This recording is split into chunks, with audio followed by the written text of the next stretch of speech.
Here we are, another day in paradise. So we got the Black Nationalist Conspiracy Theories Exposed, Part 1. So, of course, this is going to be a series. I mean, to be honest with you, this is literally one of the main reasons why I decided to be a content creator.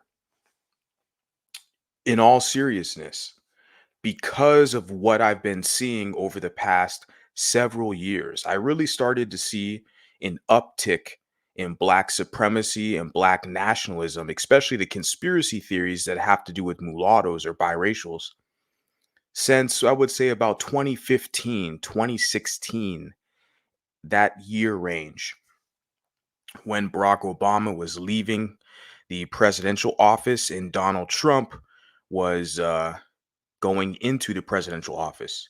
So what are we in 2024? So let's just say give or take 9 years, something around there. 10 to 8 years, I don't know. I really started to see a massive uptick all throughout social media of anti-mulatto, anti-biracial racism and conspiracy theories that were being pushed primarily by the African American community. I'm not saying that white Americans don't have resentments or attitudes or that push conspiracies, because they do. We will get into that. But the people who are more bold and vocal and very public about their hatred, jealousy, envy, and animosity towards those of us who are mixed race, mulatto, is clearly evident. We see this all over social media. It's the African American community. I'm going to be specific because I know a lot of people want to kind of paint this picture that I am some kind of absolutist, which is false. I am extremely specific in the specific demographics and groups and populations that I am analyzing or critiquing for all intents and purposes.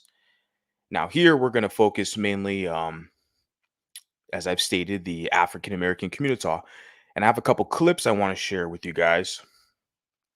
But I'm gonna actually update my thumbnail when I'm done with this stream, but I already generated a thumbnail for this. Just kind of late notice getting up here talking to you guys. But the main source of these conspiracy theories, these black nationalist conspiracy theories that are anti-mulatto, the main source when you hear all these people all over the internet, YouTube, Twitter, TikTok, wherever the hell they're at, their main source is coming from Chancellor Williams. Chancellor Williams, who wrote a book called The Destruction of Black Civilization. That is their number one manifesto. The black supremacists, their number one manifesto that they use to justify their envy and jealousy of multiracial people. Okay. So I'm not going to get into the whole book and observation analysis on this stream, particularly, but definitely down the line with this channel. That's what we're getting into. So the last video, or I guess I could say the last live stream I did talking about Phil Scott, he has a pretty large following, right? I didn't tag him in the video. Of course not. I'm not looking for clout. I don't give a shit. I was a subscriber of the guy way back. Um, but I mean, he talked about the whole Creole population. He wanted to try to paint the picture that the Creoles wanted to create their own community to keep their color. It's like, no, no, no. They wanted to create a community to protect themselves from y'all. They want to protect themselves from you people, and not only you people, but white people. Because the reason why, because as we know, these black supremacists, these black nationalists, okay, they work with white people against mulattoes to destabilize mulattoes. That's just a fact. And it's been that way for over a century. Who benefits from the one drop rule today? The community. Here we are. It's February 3rd. About to be February. Yeah, it's February 3rd. And is Black History Month, right? Black History Month. And you look at all these images they have on the walls, Black History Month. And half of the damn images they have on the walls and the hallways, wherever you're at, is our mulattoes, W.E.B. Du Bois, Rosa Parks, Thurgood Marshall, Frederick Douglass. Okay. They want to celebrate black achievements, black history, all this stuff. Half of the damn, icons that they promote are mulattoes, right? And I did a video recently talking about this guy. It was on TikTok. This clown was like, "You guys don't have no history." The reason why I developed this whole channel was to show these mulattoes you have a history. But these black supremacists, they want to take and steal your history from you. They want to claim it as their own. They want to steal everything from you and use you, okay, and then discard you when they're done. Because when black supremacy is done with their tools, they discard them, okay? Unless you're Bob Marley, that's kind of a special case. Bob Marley is the black supremacist favorite mulatto, as we can see. But yeah, so I got a couple clips I'm going to share with you guys, a couple comments as well. That's kind of what mainly the main reason why I wanted to spark up this kind of live stream was because, like I said, that Phil Scott, live stream I did last week, or it was like actually a few days ago. It garnered a lot of views, a lot of eyeballs were looking at that live stream. I think it's got like close to 25, or excuse me, 2.5K views. Okay, surrounding around mixed race Creole people having their own community, and so there's a lot of people watched it, and I got a lot of comments. And of course, the black supremacists, they always go with the same thing. Their whole, like I said, I'm going to repeat it again.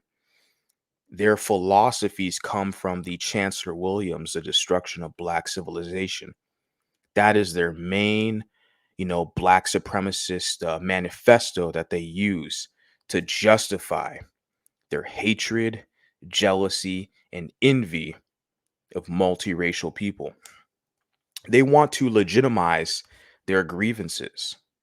They need a reason to legitimize their grievances because they have so much shame and hatred of themselves.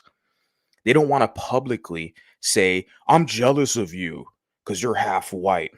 You have a white parent and you have proximity to whiteness," right? They don't want to show their ass. They don't want to show the world how mentally deficient and weak and shameful they are. So they need a reason, they need a way to justify and legitimize their jealousy and envy of you. And they use that book, The Destruction of Black Civilization, which is pseudo historical. And it gives them this kind of excuse to say, well, we have a right to be suspicious of you because historically the mulattoes, they were used by the dominant society against the kangs and quanes of the earth. not the earth, the earth, right? The kangs and quanes of the earth, right? The mulattoes were used by white people, right?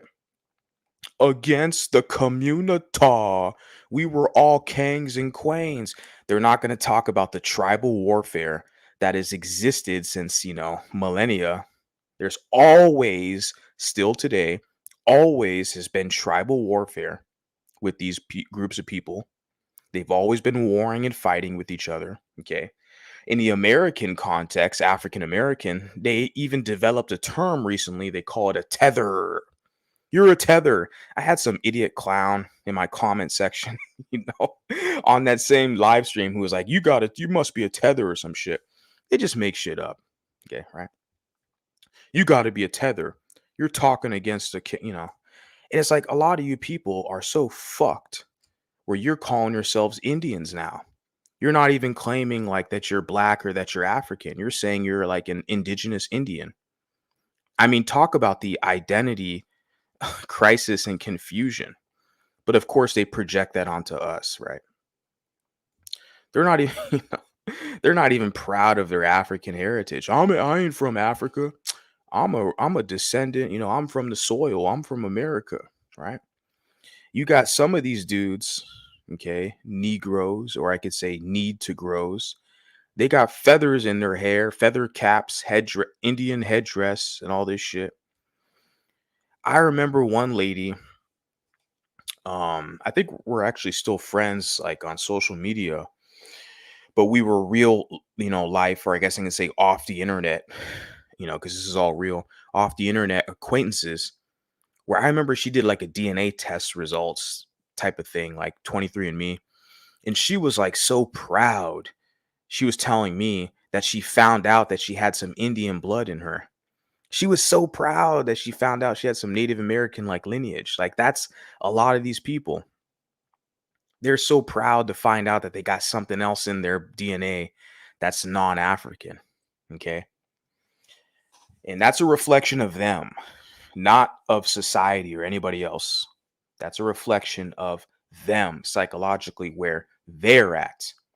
But of course, they're going to kind of push that projection onto you and say, if you don't accept a shitty deal underneath them, there's something wrong with you. Oh, you working for the white man, right?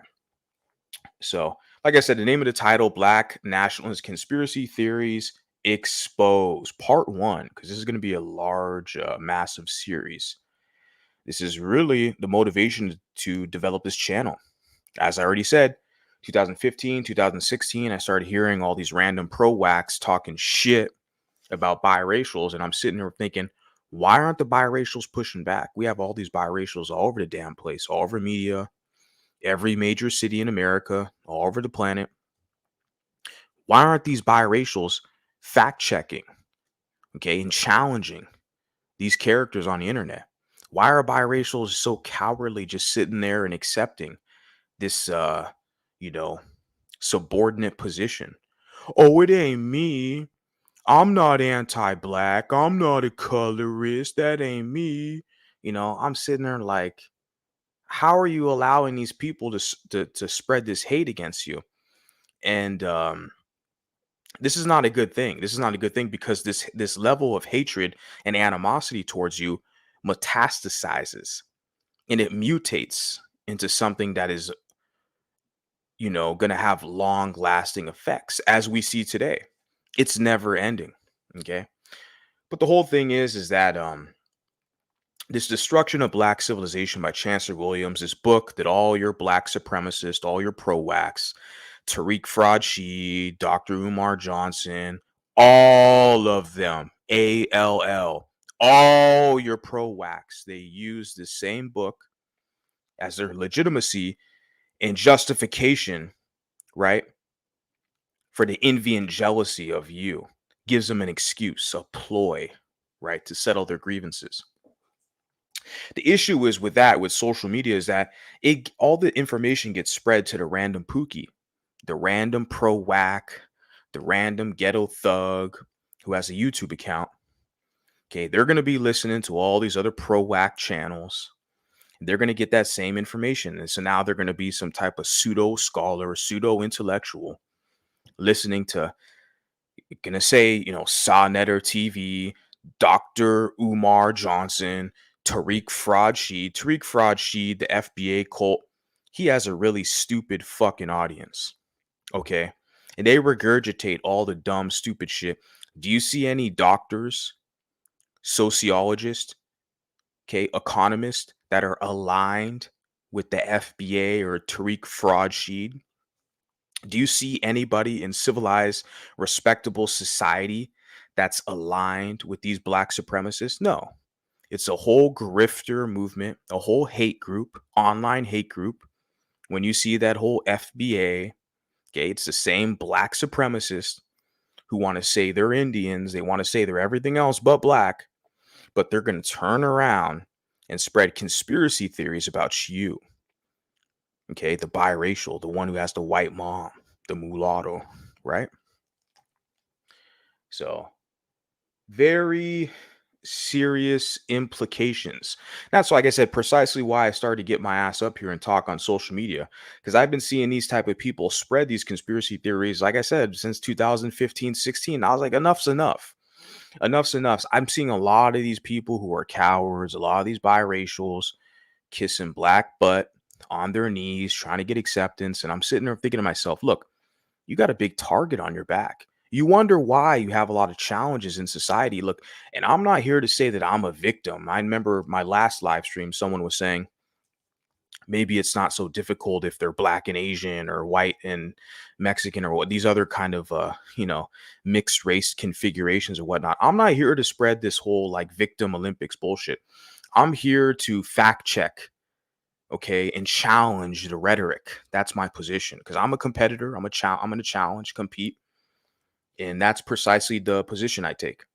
But of course, like I say, I honor the position as being the bad guy. I honor that, but I also know my main opposition is not going to come from the communita. Okay. My main opposition is going to be from the communita's foot soldiers, their mules, which are these damn mulattoes. Okay. Your black identified biracials, your black identified mixed people, they are going to be, and they've always been since I've started, my number one opposition. And I'm all ready for it, baby. I'm all ready for it. So let's get right into it. So, like I talked about, the how the information, this pro whack rhetoric, these conspiracy theories from Chancellor Williams, how they're basically he's like the godfather to Jason Black, the Black Authority, Professor Black Truth, all your black supremacists, Tariq Fraud and Dr. Umar. But their audience, they have, especially Tariq Fraud, he has a ghetto pookie audience, right?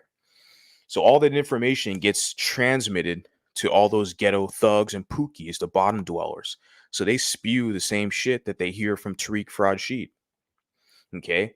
And there's more of them than us currently. A lot of them are kind of, diluting themselves because they hate themselves, right? And but currently a lot of them they have a lot of numbers. A lot of these ghetto thugs and pookies and shit. And they listen to Tariq Fraud. Okay. And so this is the issue that we have to challenge this stuff because there's nobody out here that's mulatto or biracial challenging this shit. When I see most of these, discussions revolving around dual heritage or mixed race or all this stuff, a bunch of liberals, okay, LGBT is kind of intertwined in that. And I'm not doing that over here, right? So I'm definitely an outlier in this whole discussion, but I'm definitely going to challenge this stuff head on. And yeah. So I'm going to share a clip that I actually produced myself on one of my videos about some stupid idiot on Twitter. It's another one of these FBA clowns on Twitter, or X now they call it. And I made a video clip. I took a sample clip from Tariq Fraud from his Hidden Colors documentary, because Tariq Fraud is making money, profiting, spreading conspiracy theories about mulattoes. Okay, calling us a buffer class, working for the whites. That's what I'm saying. All your top black supremacists, they all push the same shit. I already went over through the names. Okay, Irritated Genie was like the main guy that I saw really pushing the anti-mulatto rhetoric. You got Tariq Fraud. Dr. Umar is a little bit more diplomatic because he understands, he wants us under his influence. I met Dr. Umar Johnson.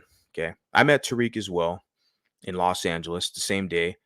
But Dr. Umar is a little more diplomatic because he wants to absorb us. He wants access to the women. Same thing with Tariq Fraud. They want the access to the women. This is the playbook for the men. The black supremacists, the black nationalist men, whenever they talk about mulattoes siding with whites, they're not talking about the women. Period.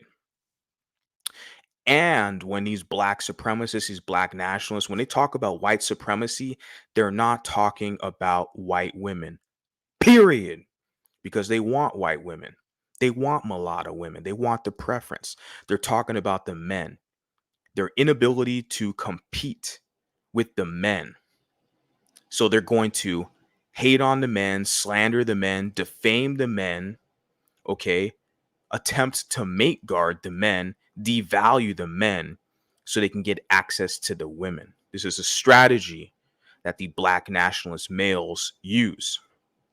So as a man speaking to, my audience, this is incredibly important and significant to understand that when these black supremacist males, when they talk about white supremacy, the mulattoes, they're never talking about the women, ever. They're talking about us as men, competing with us as men for women. Okay. Very significant. Let me share a clip I got here. I'm going to start off with the Tariq Sheed clip, and then we'll move forward from there. This is going to lay it out, a lot of things, right? Listen to this. So I'm going to share a clip right here with Tariq Sheed giving his pseudo-historical analysis on mulatto people in general, and essentially putting a target on the back of biracial mixed race people, adding this level of suspicion, and he, of course, like him and the rest of the pro-wax and black nationalists, they get their ideas and philosophies from the destruction of black civilization by Chancellor Williams. So, and I produced this video, this is on my other channel, like several months ago. Like I said, from some stupid idiot on TikTok, or what they call X now. And the guy, about Dr. Umar, who's a scammer. We all kind of get that. And like I said, I met the guy. It's pretty obvious. He's a scammer. Like I said, he's a little more diplomatic when it comes to us because he wants to absorb us. And he has a lot of support from biracials, multiracial people. You see pictures of him with all these mulatto women and light-skinned men and all this shit. Mostly the women, especially if the women are like single moms. That's his market. His market is like the baby mamas, because he's like a school psychologist, right? He's supposed to be a lead, That's why he was hating on that other light-skinned dude, Sarah Suit and Seti, because that cat pointed it out. This guy is basically trying to scam the people to get access to the desperate, lonely single moms. But that's a whole nother discussion. He's a little more diplomatic because he wants to neutralize us. How are they going to do that? To absorb us, because they know if we're an independent category away from them, we will outperform them on every metric possible. We already see that in the sports world. Patrick Mahomes, Steph Curry, in the hip hop game with Ice Spice, Drake, all the rap artists, okay, in music industry, everything that's kind of what they call a dominant black endeavor. We already know when you put the mulattoes next to them, we always succeed over them. We can get into the academics and science. Okay, Neil deGrasse Tyson has a Puerto Rican mother. Okay, he's not a black man. It looks maybe more black passing. You look at that mustache and all that stuff. Look, okay, he's not a monoracial black man. So that's one of the reasons why they're afraid of us. They don't want us leaving them, to see that we basically excel. We don't need them. They need us more than we need them. They have to try to legitimize keeping us around. And their goal is to absorb us, especially people like Dr. Umar Johnson. He wants to absorb us, to neutralize us, to destroy us. Okay. Then you have the other guy where I put black nationalist. This is the name escapes me at the moment. He was featured in one of Tariq Sheed's films. Anthony, God, I apologize, guys. Getting kind of late. The name skips my mind right now. God, I'm pretty astute in my research and documentation and my citations, my clips, and some videos and stuff. But at the moment right now, his first name's Anthony. I just don't have his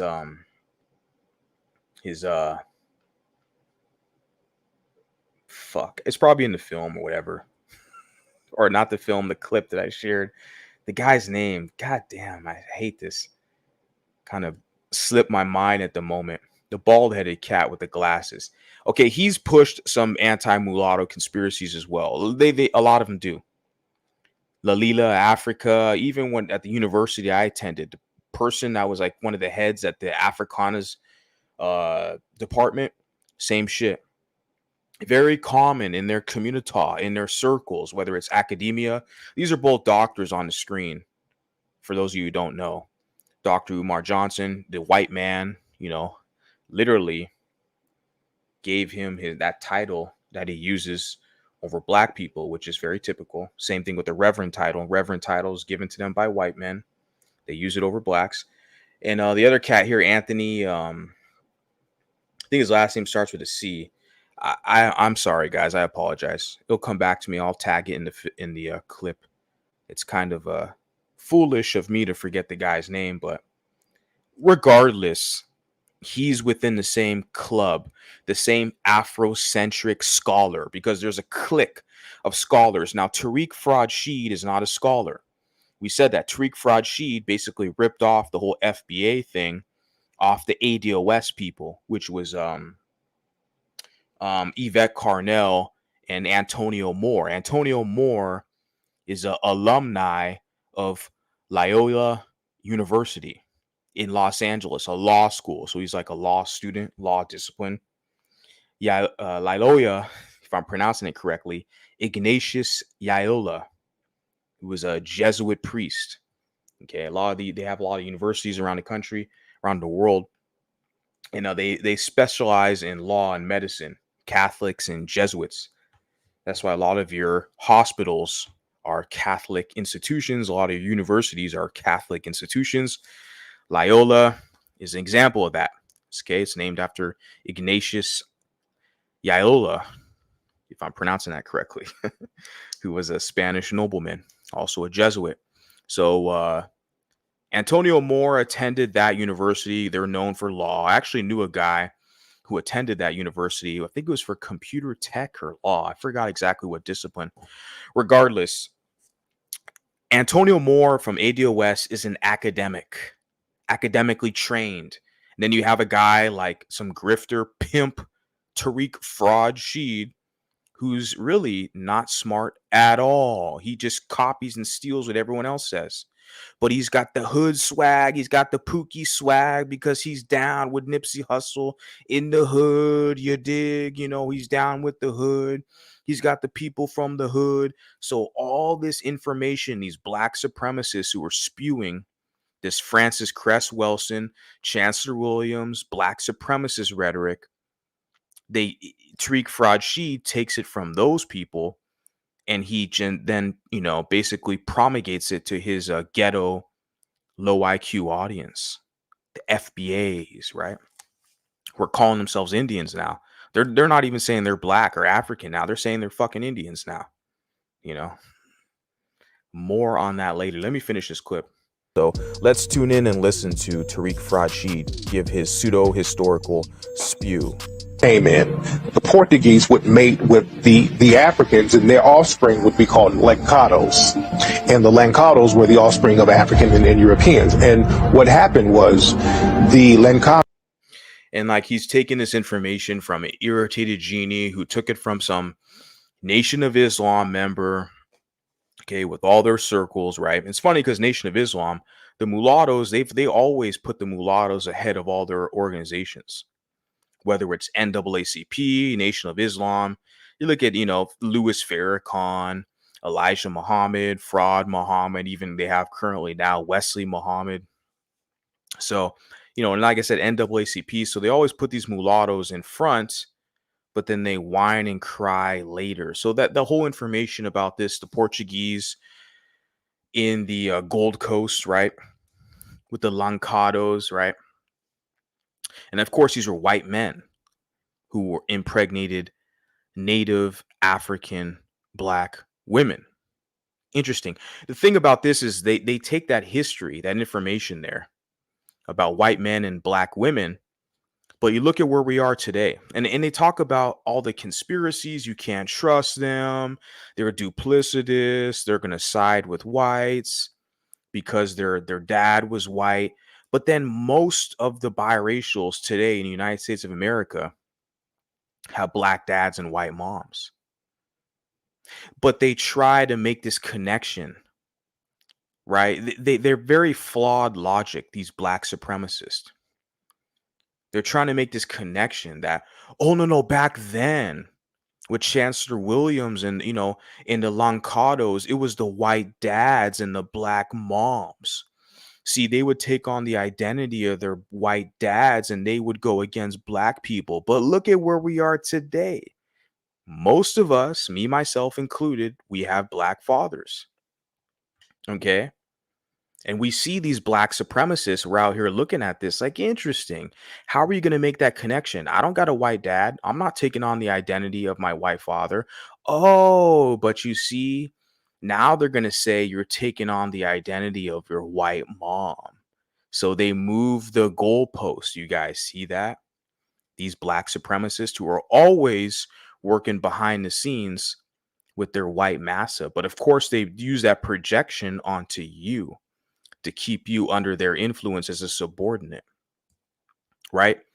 Everything they accuse you of is what they're doing. And that's to try to hide their dirty hands.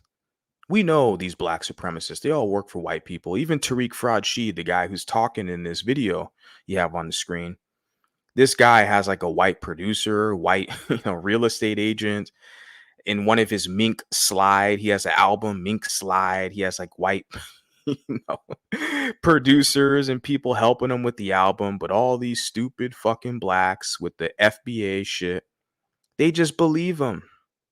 Even though Tariq Fraud-Sheed's married to a woman who's half white, they all believe him. Yeah, I'm not surprised. I'm not surprised. It's about time somebody gets up here and challenges the foolishness. Okay. The mixed offspring of the Europeans and the Africans, they became slave traders themselves because, again, a lot of biracial children would take on the ideology of the father. Like he said, you hear that? A lot of the biracial children would take on the ideology of the father.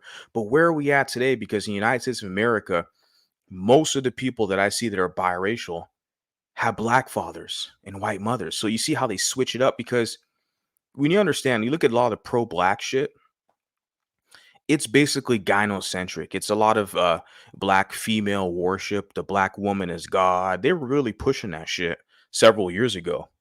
A lot of people, like even Brother Polite, you heard of that guy? Brother Polite. And even guys like Young Pharaoh, a lot of these content creators were pushing this whole black woman is God stuff, right? And yeah. So it's like now it's like the black women are running the whole pro-wax shit. So now they're basically sitting there telling you, oh no, it's because you got a white mom. You working for the white man. And I'm sitting there like, you see how they move the goalposts every like year, every 2 years, they readjust their position, their strategy to fit their narrative. Look, this is how they settle their grievances. Their jealousy and envy towards you. This is how they deal with it. The whole idea is you're not going to win. You're in a situation that's unwinnable. You can't win. You got to step aside, step back, and you got to develop your own shit. And that's what I'm doing.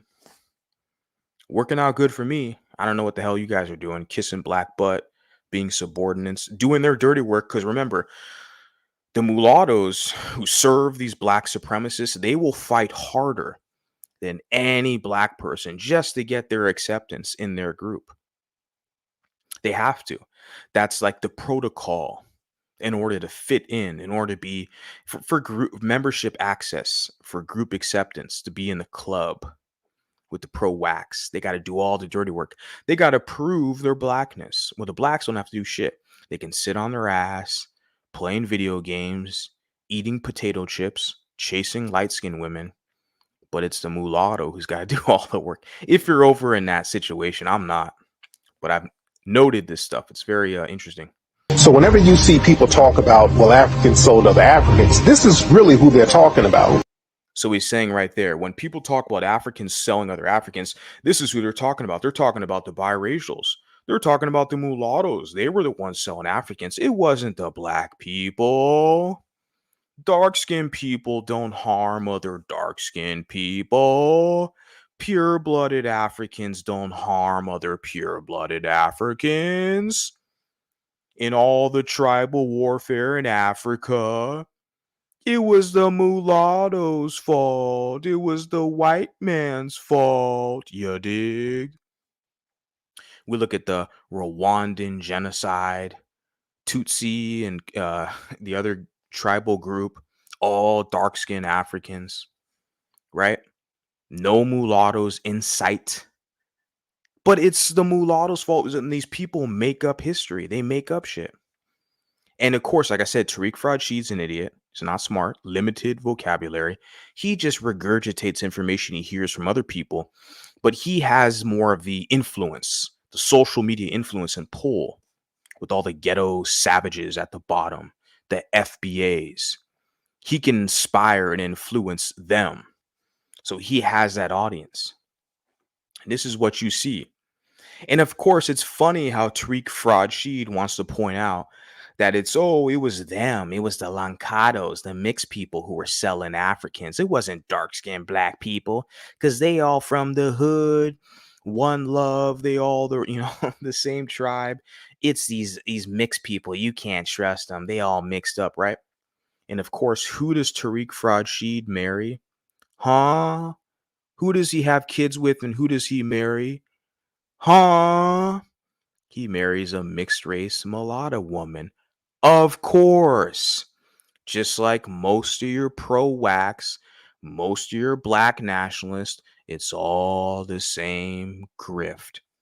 Who's calling it out? Not that many people. But here I am.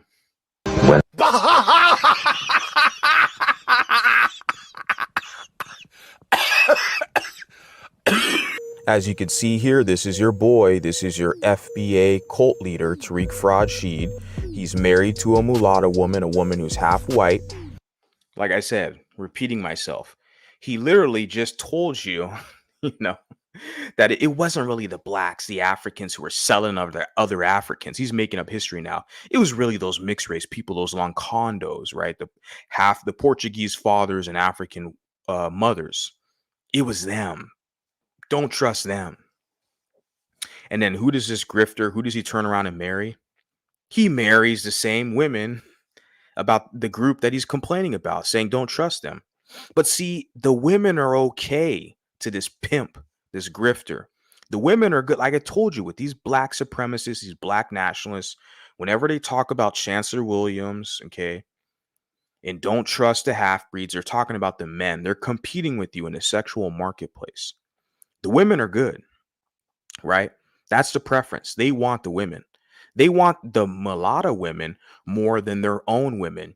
That's why their community is fucked and their communita is a shithole and it will never recover because they are abandoning and boycotting their own women and their own responsibility of being fathers and being men in their community. That's why they're basically being replaced by Hispanics and Latinos and everyone else in America.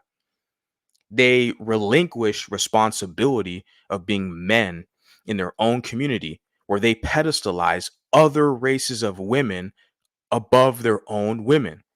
And I've seen this with my own father. Like I said, last stream, where it was like, yeah, my father and mother, they got a divorce, they separated.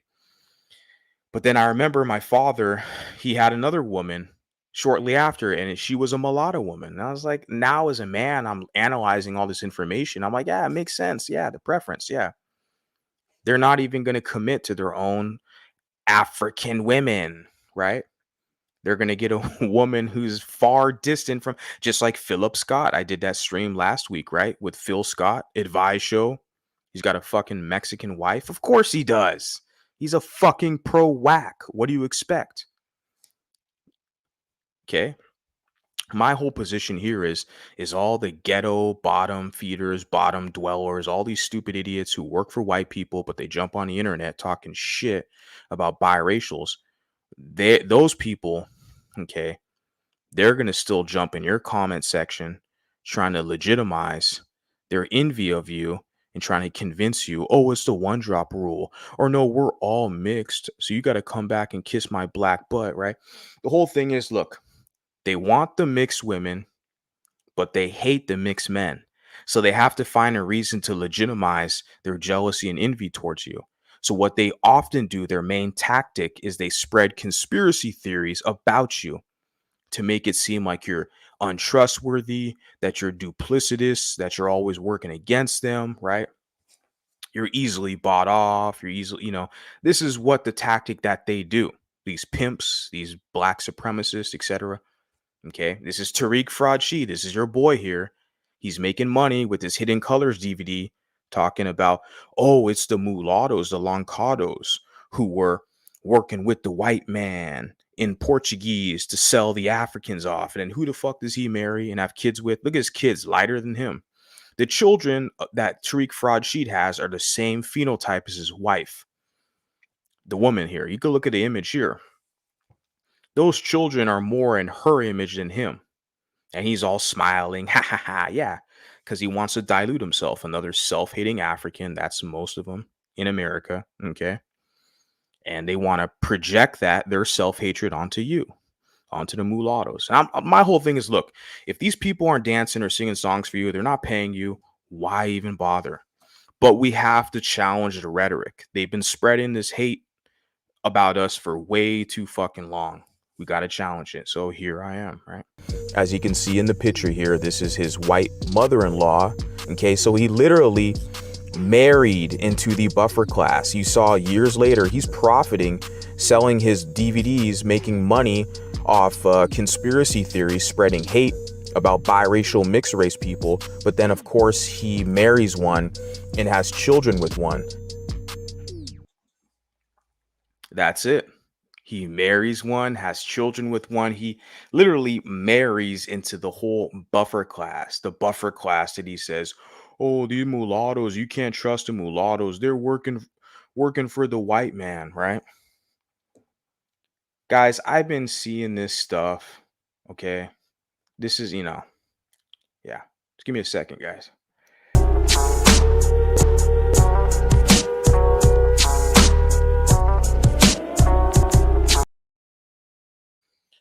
I wanted to start with that Tariq Sheed clip to kind of put things into perspective, to lay a foundation because he has far reach. And a lot of the pookie thugs, the ghetto stupid thugs with low IQ that aren't academically accomplished, they take what he says to heart as if it's like real fact.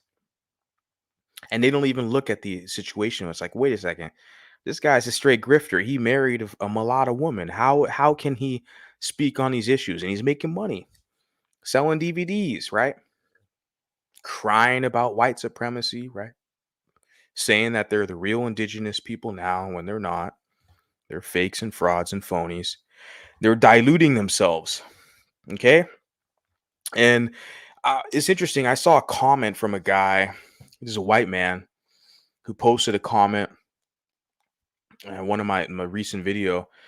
And it's interesting where it's like, I replied to his comment telling him, like, a lot of these people, these African Americans, these pro blacks, they think they're doing something in the world by having more mixed kids. And they think that they're creating less racism or something by like mixing with other groups. But I'm sitting there thinking, like, no, you guys are creating more racism. Okay. Because once those kids, okay, when they grow up and mature and they navigate around these black people and African Americans specifically, their circles, they're going to wake up like, oh, okay, I see. They're going to realize how hateful and jealous a lot of those people are. And no, they're not going to be on your side. They're not going to be on your team. Okay. This is the way it is. They're going to wake up and smell the coffee and realize, how are they going to be on your team? Okay. The pro blacks, when the pro blacks always side with the white supremacists against mulattoes. They always work behind the scenes with the white racists, the white supremacists against mulattoes to destabilize us. It's been that way for over a century. We have documented proof that all these black supremacists, they always, Marcus Garvey, all the rest of them, Dr. Umar, Tariq Sheed, they all work with white supremacists behind the scenes against mulattoes. And you average, everyday mulatto out there, and you wonder why you're getting a shitty deal. You wonder why you're being destabilized and outgrouped out here in this society, a highly competitive society. You wonder why. And you see these people out here on social media who are literally spreading conspiracies about you, saying you can't be trusted, you're duplicitous, you're working against this group and that group. You could be bought off and paid off and all. You wonder why. But who's challenging it? Who's challenging the rhetoric? So, like I said, I saw this clip on TikTok I'm going to share right now. And this is another guy, okay, just a stupid, pookie, knucklehead who's regurgitating the same talking points. It all comes from Chancellor Williams, The Destruction of Black Civilization. Take a listen. used the mulatto in Kemet in ancient Egypt. They used the mulattoes. This is why we have Cleopatra, who was, she was mixed. You understand? Shout out to Biracial Awareness because he shared this clip. You can see the tag there and the TikTok tag. But this stupid Pookie guy, he's in his car. Okay, he's a Pookie. Okay, he's a pro whack Pookie. I'm gonna coin that term now. I've never seen anybody else use it, but I'm using it now because I've already documented all this stuff. This is a pro whack Pookie. You got the passport Pookies, you got the random Pookies, but you got the pro whack Pookies, and their leaders are Tariq Fraud. They're all subscribed to Tariq Fraud because he's the Pookie extraordinaire.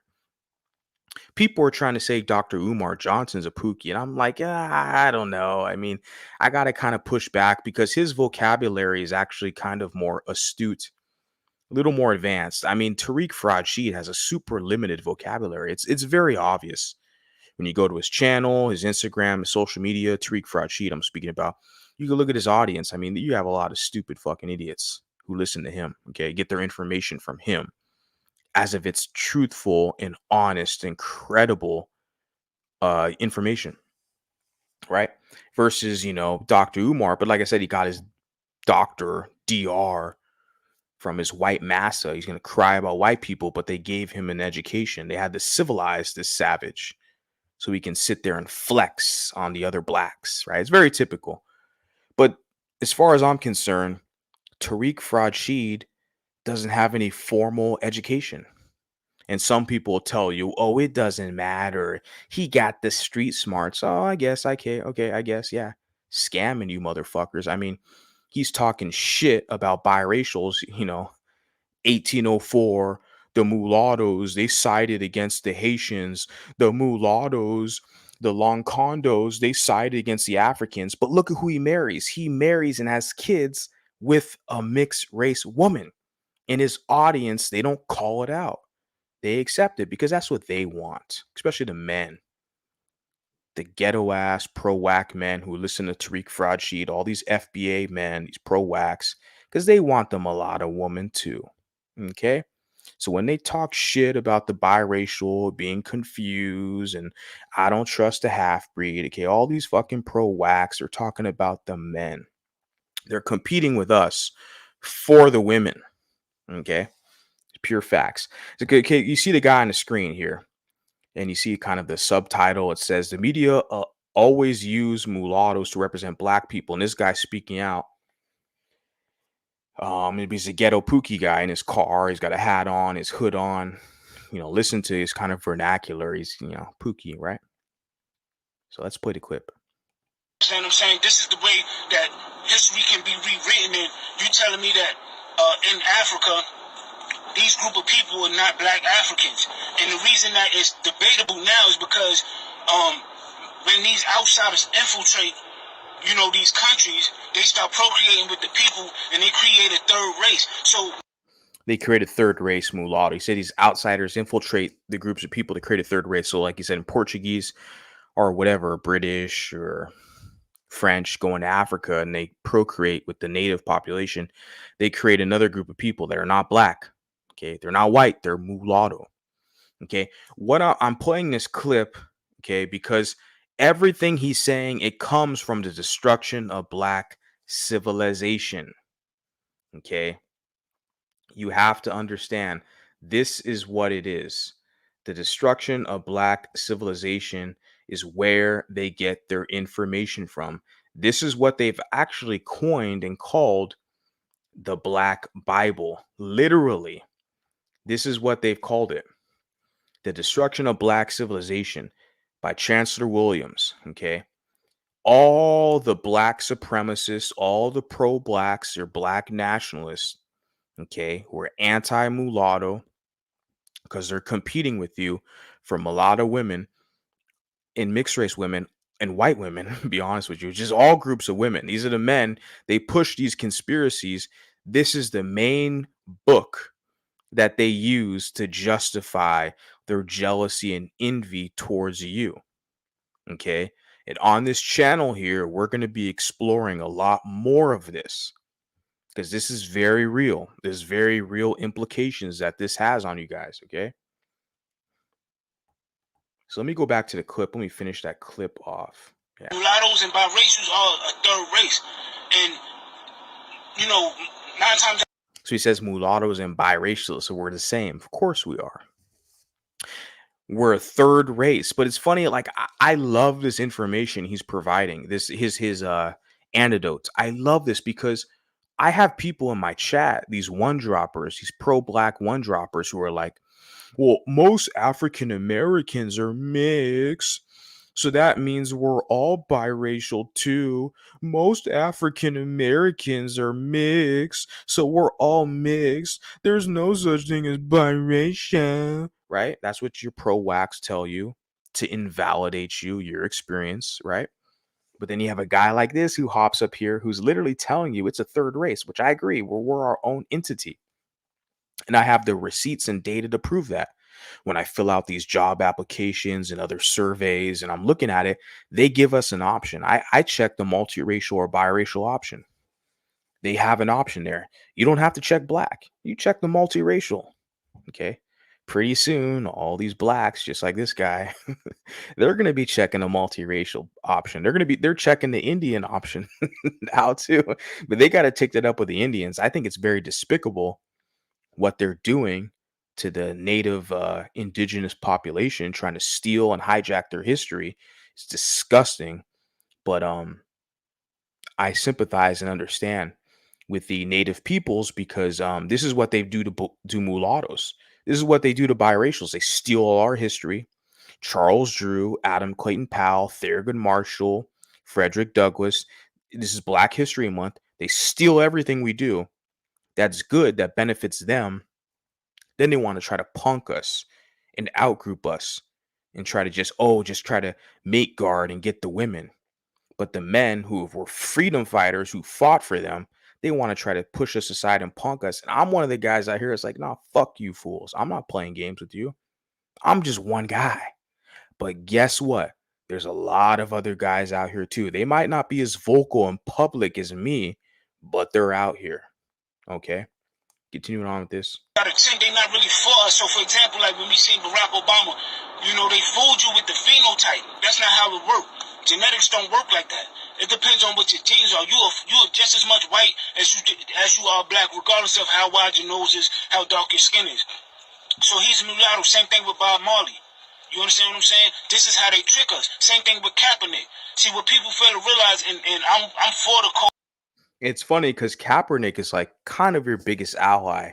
I mean, he's a grifter, right? He has a sponsorship from Nike and like Ben and Jerry's ice cream. And Kaepernick had the sponsorship from he had a Netflix series and a Hulu series. So he's a grifter, right? But it's funny, all these black men got in line. He started to take a knee. This mulatto guy with his afro. And all these dark-skinned blacks just, knew their place right behind the mulatto and started taking a knee right behind him, right? Created a whole movement. But now that Kaepernick is trying to look for a job, he wants to go back to the NFL and work for the NFL, even though he was talking crap about them, comparing the NFL to like a slave auction or something like that.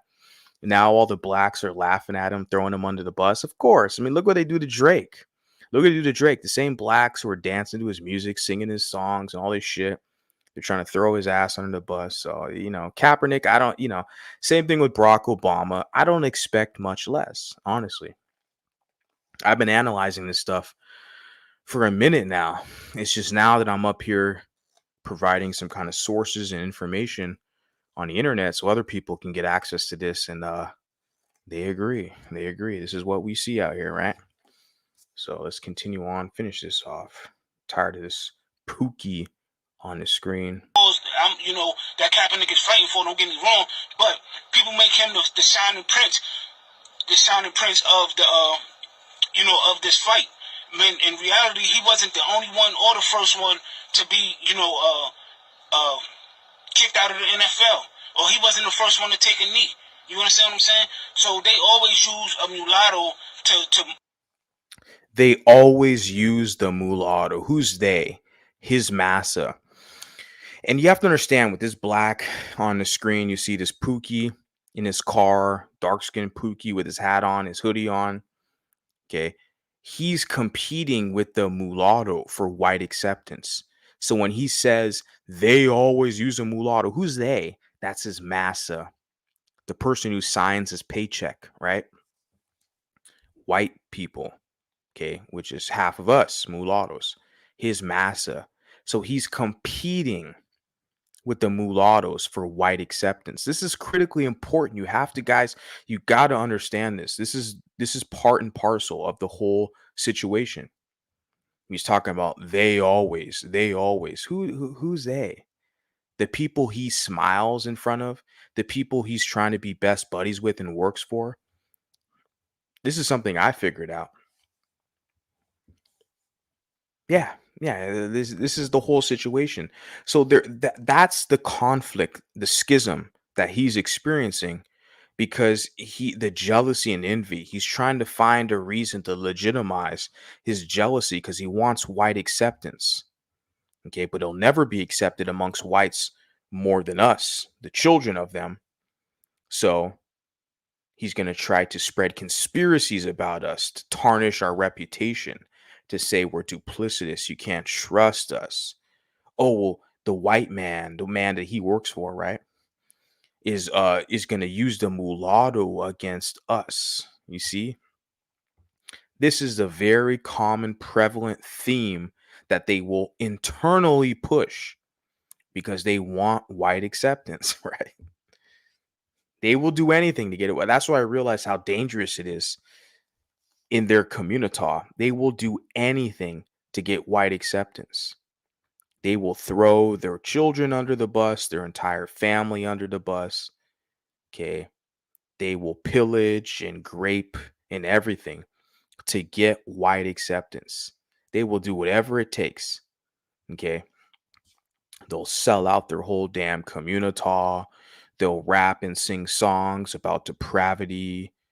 You look at Sexy Red, you look at all these rappers, the baby. They will do anything to get white acceptance. Very dangerous for you, especially for mulatto.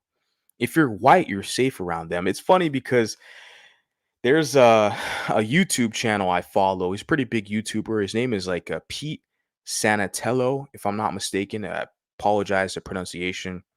It's like an Italian American guy.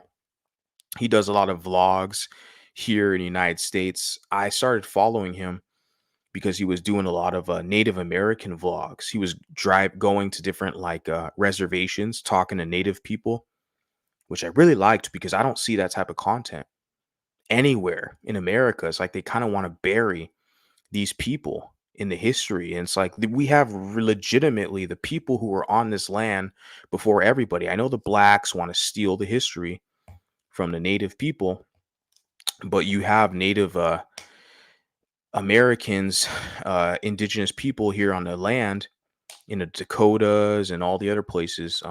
So this guy, this content creator on YouTube, Pete, uh, I started following him when saw him vlogging with these groups of people, right? But recently, it's Black History Month now. He's doing a whole Deep South series, and I saw a video he uploaded earlier in like Mississippi, interviewing Black people. And of course, Black people allowed him into their homes, of course, because he's a white man. And I talked about this behind the scenes with another dude before. I was laughing. Just all these fucking rappers. 21 Savage. You see this guy, this tattooed fucking Savage, 21 Savage. He's with Aiden Ross. He's like a white boy, Gen Z, I believe. Young white guy, TikTok video gamer. You see him with 21 Savage all sitting up there, tattooed on the face. Of course, because you're white. If you're white, you're safe around these fucking savages. These savages, they love you. They love white people. You're their massa. They love white people. That's one thing you'll realize about them. But if you're half black and half white, oh, you better be careful. Okay, because they're going to spread conspiracies about you. They're going to plot against you. They're going to work with the Mexicans, the whites, and everybody else against you. Oh no, they don't like you. They're jealous of you. They want your position. They want to be you. They're going to buy mulatto soap to bleach their skin to look like you. Oh no. This is something I figured out. Very obvious, very evident. Who has the balls to publicly say it? Not that many. Nobody. Honestly, if you ask me, but this is precisely what I see out here. Tell me if I'm lying. But yeah, if you're like one of the who's this rapper from the Migos? Quavo and this other guy, Offset, and all these rappers. Yeah, if you're a white guy, man, you roll up in the hood like Pete Sanatello, one of these YouTubers, you're safe as can be around these blacks. I mean, they will bend the knee. They love white people. They will worship you. It's only if you're half black and half white, because these blacks, these former slaves, they see the black in you and they hate you for that. They're like, oh, you're half black. I hate you. But if you're 100% white, then these blacks, they know their place. They know their place. I'm just telling you, I'm a mulatto guy out here. This is what I see. And I'm not the only one. I'm just one of the guys that got some kind of balls to say this, but other people, they know it too. They're telling me privately. They're not publicly saying this stuff. But let me finish this off. To direct the narrative that they want us to move in. Yeah, that's it. Shout out to the biracial awareness because he shared that on his social media, and I saw that. I was like, shit. Yeah, all that information. Like I said, Tariq fraud sheet follower, but he gets that information. That's from Chancellor Williams. Okay, all that shit is from Chancellor Williams. This book right here, "The Destruction of Black Civilization." Great issues of race from 4,500 BC to 2000 AD. Pseudo historical analysis.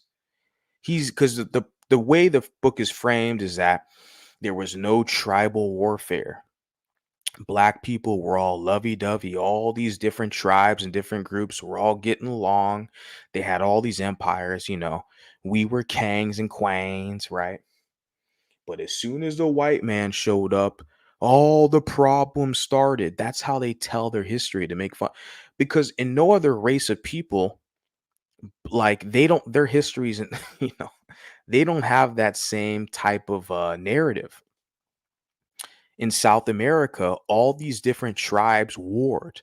We know with the Incas in Peru, right? And then but the Mayans, but then the Aztecs. The Aztecs were like a splinter from the Mayans, but then the Aztecs were nomadic, but then they got their philosophies and their guidance from Quetzalcoatl, the feathered serpent, to build their empire, right?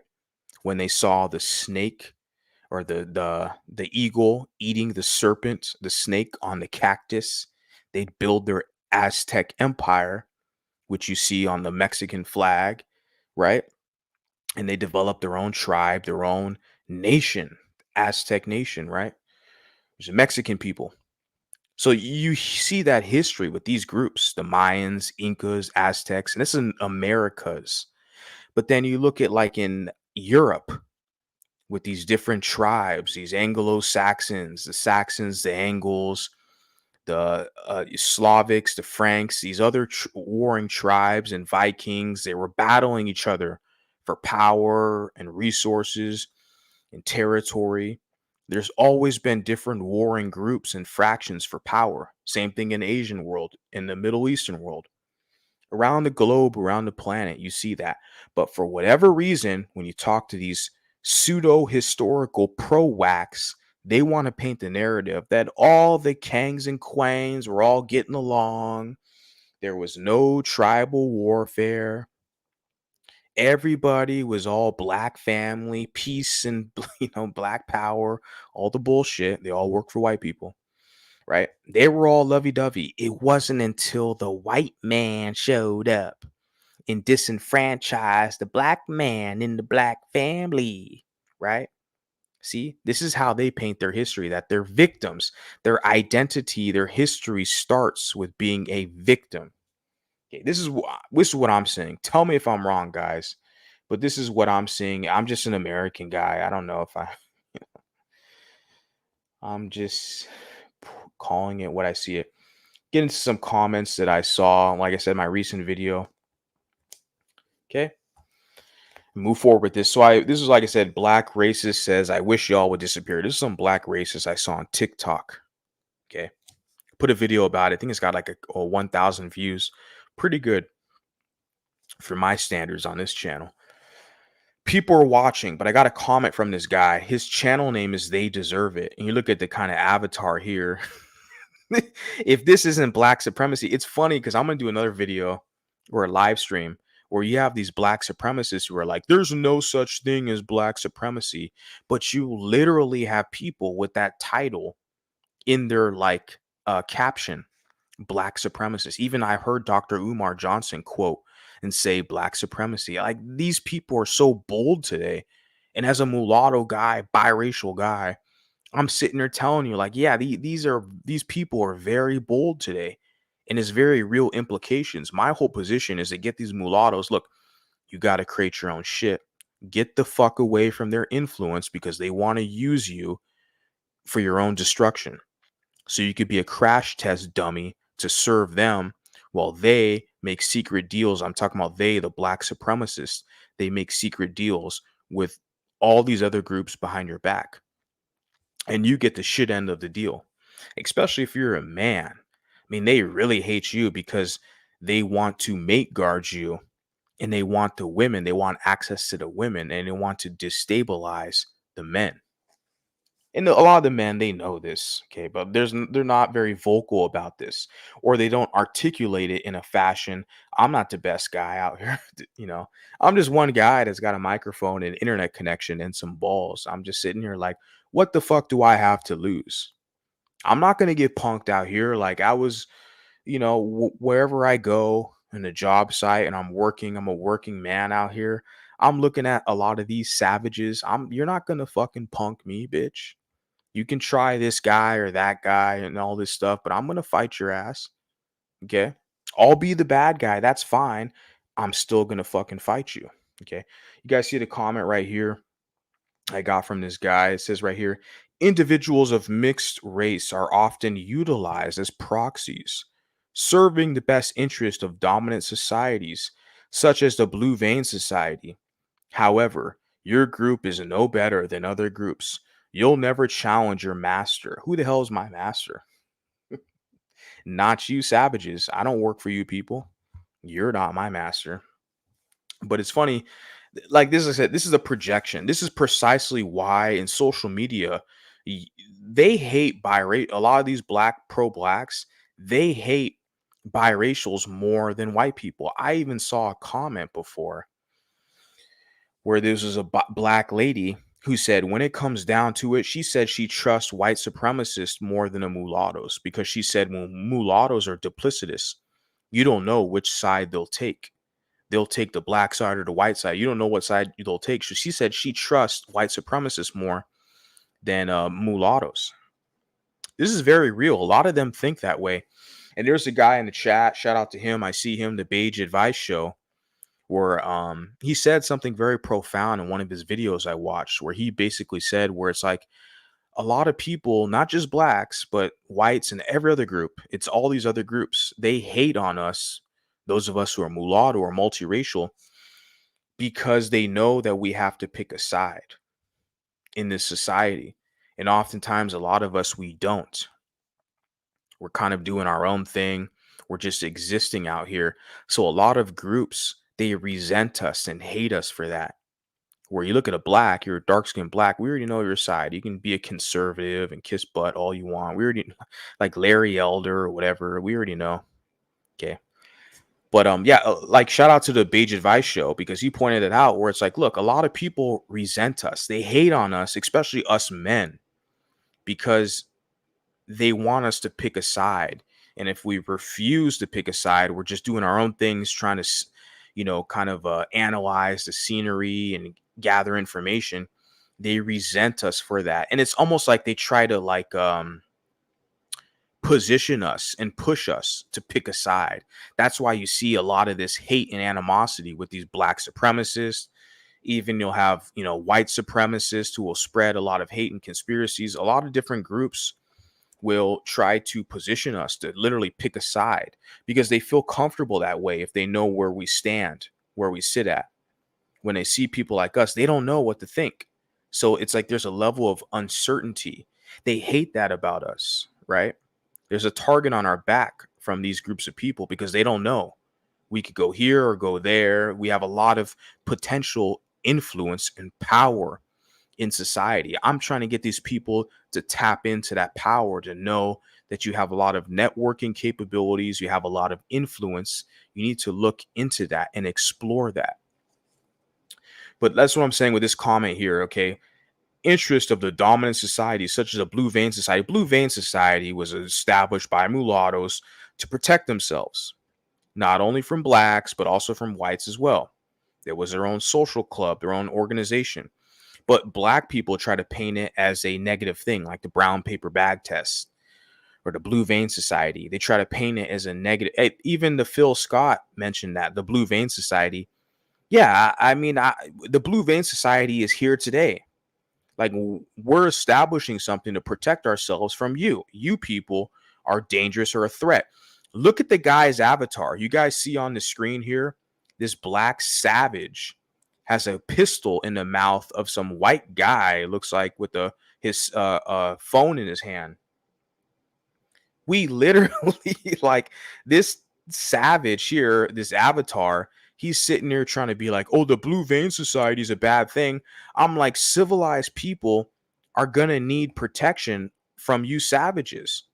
You see the violence that this guy's promoting here, and his username is "they deserve it." They deserve it. And some black savage grabbing a white guy with a pistol. You can't make this shit up. And he's trying to sit here and tell you the blue vein society is so bad. I'm like, we're gonna establish protection away from you people. Okay.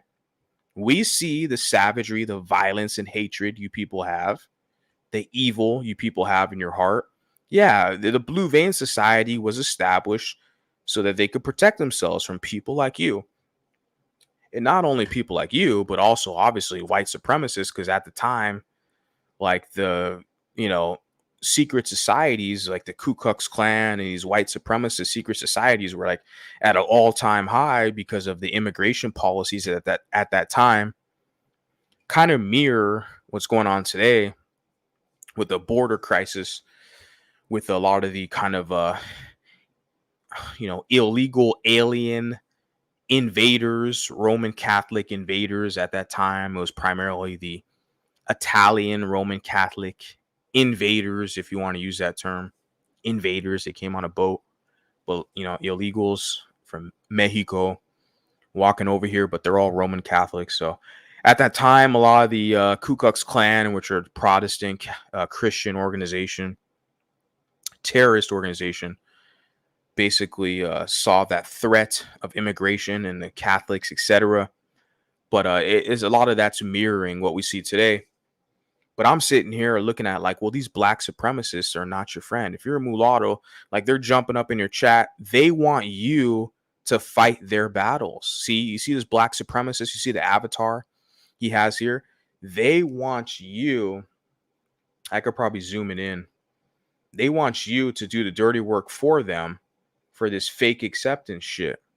If you want to be accepted into their club, to be a pro whack in the community, they want you to do all the dirty work for fake acceptance. And I'm telling you guys, you get nothing out of it.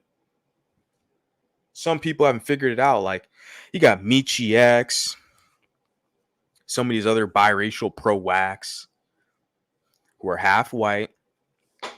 They're fighting black people's battles, right? And they, you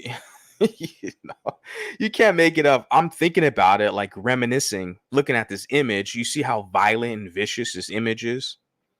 But then he wants to, this same guy, this same savage, using violence against a white person, wants to sit there and try to point the finger at you, the mixed person, as if you're the issue. You're siding with the dominant society. You're a threat. You had the blue vein society. I'm like, bro, I'm not on your team, homie. I'm not on your team, man. I am not on your side. I can proudly say that.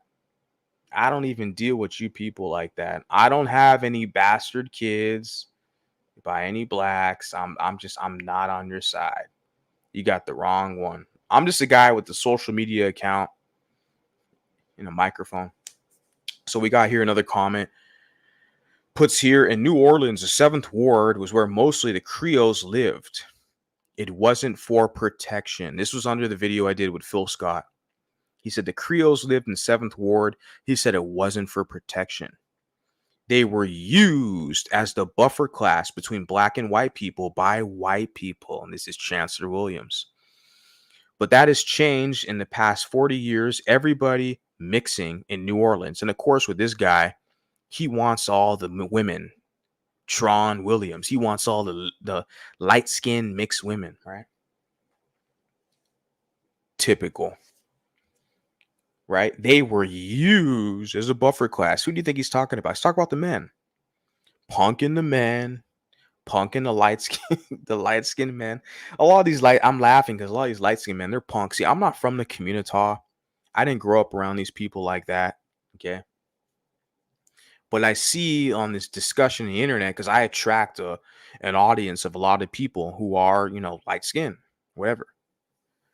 And they follow me, and some of them I follow them if I like what they have to say. But it's like I didn't grow up around these people like that. As far as like the African Americans, I didn't grow up around them like that. So it's like I was never punked by them to accept a subordinate position. And it's interesting to look at that, where it's like this, and they're spreading this whole buffer class between black and white. It was like mulattoes are not a buffer class. Okay, you got to worry about these Hispanics and Chicanos, and I'm not trying to put it on them. Like, oh, you got to worry about them. They're an issue. I'm not saying it like that. I'm just saying they have more numbers than us, and that's literally this whole immigration debate is about them. This Mexican American population, Chicano population. So you want to talk about buffer class? Black people, African Americans, are becoming increasingly more irrelevant in America. And I honestly feel like that's precisely why they're trying to latch on to this Native American identity, because they want to establish more legitimacy as if they have a kind of right to the land, that this is theirs. And, that's what they're trying to do, because they know, looking at the numbers, how our numbers, meaning meaning mulattoes, biracials, multiracials, our numbers are rising, right? Because of blacks, a lot of them, African Americans, hate themselves. So they're breeding themselves out to a degree. So our numbers are rising. Other demographics are immigrating here, etc. So they're losing a ton of influence every day as we speak. So they want to kind of regain kind of legitimacy in the social order. So they're trying to latch on to this Native American identity, but it's not going to work. Everyone knows it's just cosplay at this point. But yeah, this guy here says buffer class between white and black people by white people, right? And of course, my comment was, you're pushing more black supremacist, anti-mixed race rhetoric and conspiracy theories. Good to know. Good to know, so I can talk about it on this channel. So I love it when you knuckleheads put your little stupid pro-whack comments on my channel, because you guys give me great material to talk about. I love it. You guys give me something up here to talk about. I could be talking about something else. Shit, I was watching a movie before I hopped up on here. I was watching was it like Jerry Maguire? I was catching up on a Tom Cruise flick, Jerry Maguire, back in the 90s. Was watching some other shit.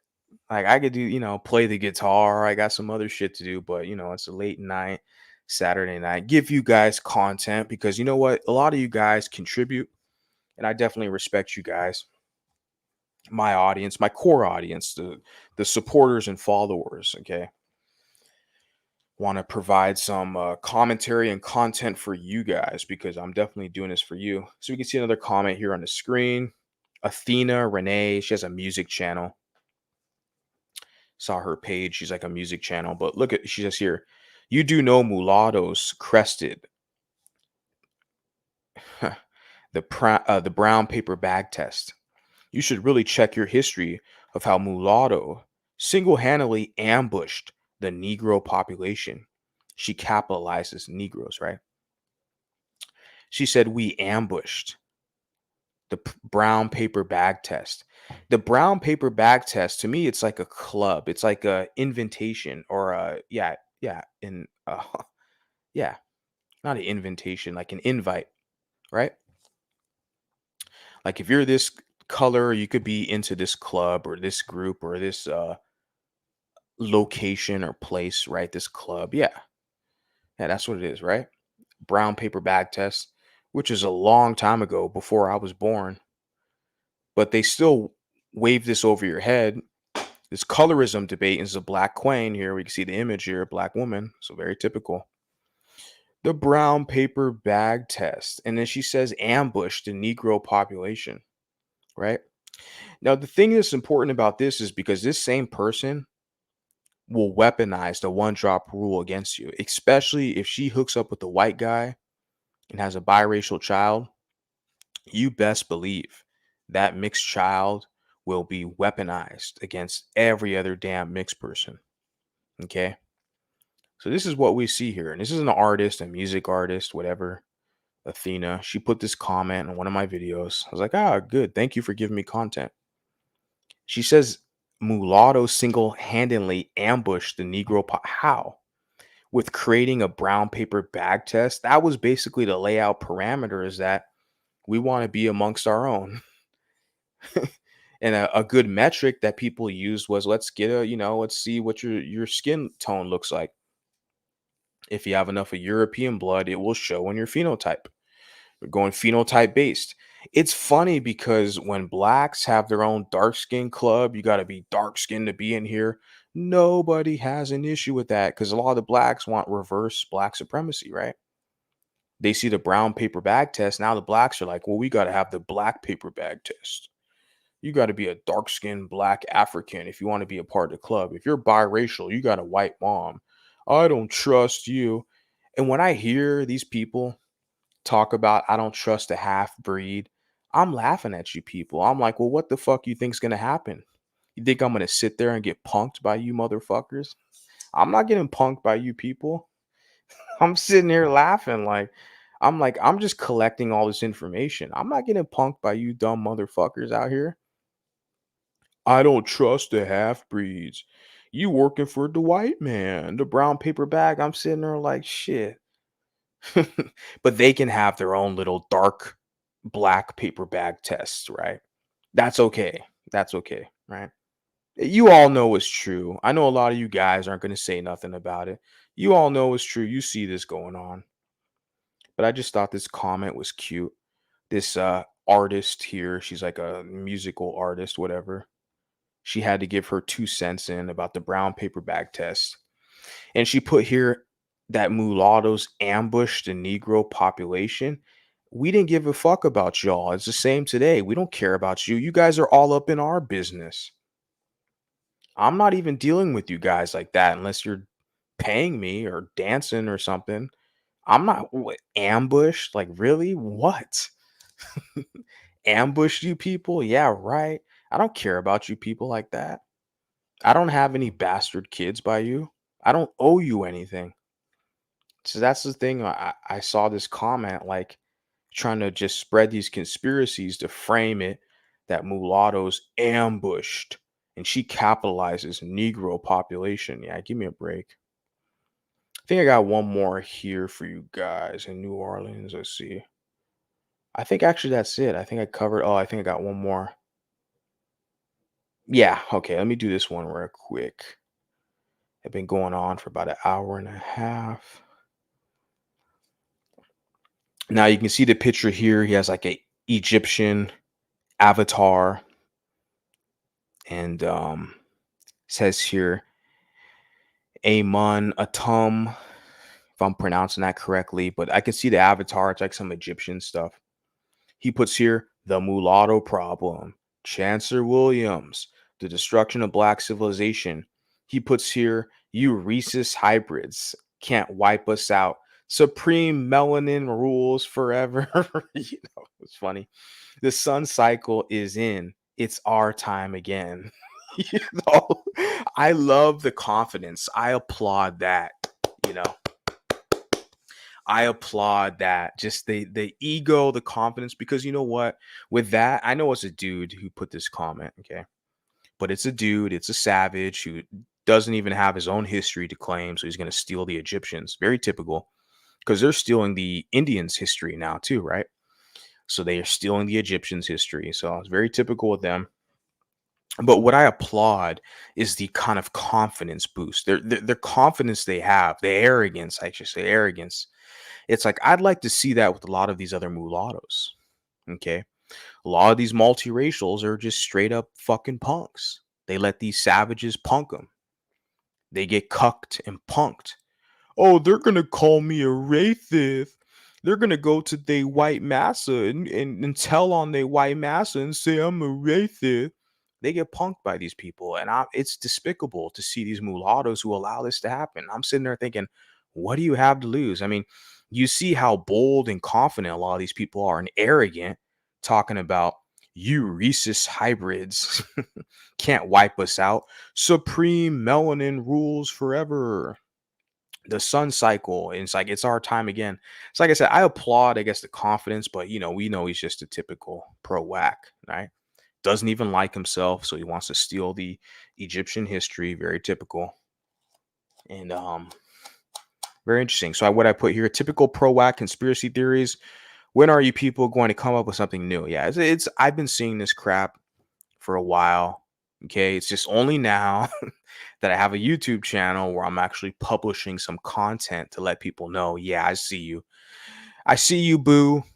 I see you documenting it. Yep, took notice of it. Yep, we ain't going nowhere. Okay, only getting started. Very interesting stuff. I think that's all I got right now for the commentary. I'm going to get your guys' comments actually. Let me see. Do I have something else? I think I had Dr. Umar. There's a clip I wanted to play of Dr. Umar. Just give me a quick second, guys. I'm going to step away for a minute.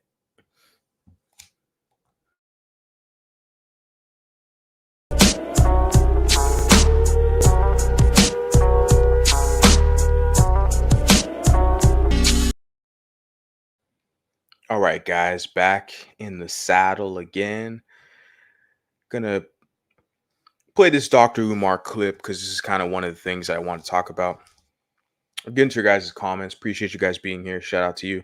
Hit the like button. You guys are here watching. Hit the like button. I appreciate that. Let's get into this clip here. The Prince of Papa John's Pizza. Definitely something I want to talk about. Now, I shared this clip, gave some commentary on it on my other channel like several months back, but I think it's definitely warranted to talk about it now again, right now, because I'm talking about these black nationalist conspiracy theories. It's part and parcel what he's going to say. Let's tune in, listen to this guy. Because that's a nasty looking species, God forbid. Ain't nothing cute about them damn women. I done seen them. He says it's just black supremacy, right? He's talking about white women. He said it's a nasty looking species, but we already know he's basically been caught, right? We saw him in a shopping mall with what he calls the snow bunny, right? But this video he published was like a minute ago. Let me see if I can find that picture in the mall. When did he publish this video? Like, let's see if I can find this. It says this is library 5 years ago. Oh, it says 2008. Yeah, video title 2018. Excuse me, 2018. So that's what 6 years ago. Some lecture hall he's at. But check this out right here. Let me share this real quick. Just wanted to pull this up. because he said that's a nasty looking like species. He said some black supremacist racist shit talking about white women, right? Now he's saying with a lot of these people, they publicly will say that I don't like white women or white people. I don't do pink meat. I've heard them say that pink meat. I don't trust these savages. You know, isn't that what they tell you? I don't trust a half breed. And I'm sitting there like, shit, I don't trust you savages. They talk about this. They don't like white people and all this stuff. But you see, they all have secret deals and secret handshakes with white people behind your back. They're working with white people against mulattoes and multiracial people. A lot of multiracial people haven't figured it out yet. So I'm just one guy out here that's trying to spread awareness to let you know, look, they're working behind the scenes behind your back. They want you to do all the fighting, all the dirty work, all the heavy lifting while they're behind the scenes doing deals, cutting deals. And a lot of you people know it. You know, shout out, there's a guy, his name is Bluish Gelato. He's a biracial content creator. I think he deleted his channel, but he's been on YouTube before me, making content before me, biracial content. And you know, I appreciate the guy because of that. When his biracial perspective on things, he's completely accurate. Like he's 100% correct. I don't see that many people talking about that are saying the facts that look, if you you know you're a biracial guy out here, you got 2 cents and you're looking at the scenery, you know damn well for a fucking fact that these black supremacists, these pro-blacks, they're working with white people behind the scenes against mulattoes. How many people are calling this shit out? Here you got Dr. Umar Johnson. He's gonna talk crap about white people. He's gonna talk crap about biracials, but look at him now. Look at this fucking grifter. He's working behind the scenes with white people against biracial people. A lot of you fucking biracials haven't figured it out yet. And I'm saying it like that because you can hear the frustration in my voice. A lot of you people, man, you like being punked, being servants and subordinates. And it's really despicable. I'm not a fan of it at all. Look at him. Look at he's all smiling, you know, lovey-dovey. Yeah, very typical. Very typical. Yeah. Like I said, there's not that many people who point it out, but like I said, I'll give credit where credit's due. I've seen Bluish Gelato. He calls it out. He sees it. He's like, yeah, look, these fuckers work behind the scenes and do cut deals with these black supremacists cut deals with white people behind the scenes against mulattoes. And I'm like, am I the only guy that sees this shit? I know Bluish Gelato, he sees it. How many of you other people see this stuff? I don't see you guys calling it out. No. Because a lot of you guys, okay, you biracials I'm talking about now, are fucking cowards, serving these blacks, kissing black butt. Because a lot of you people got bastard kids by these blacks, kissing their ass, letting them fucking punk you. Then you want to talk shit about the men out here. Fuck you. You know, be a little harsh tonight. This is what I see. This is what I see. These people are cutting deals behind your back, and then they want to turn around and talk shit and spread conspiracies about you. I'm like, what?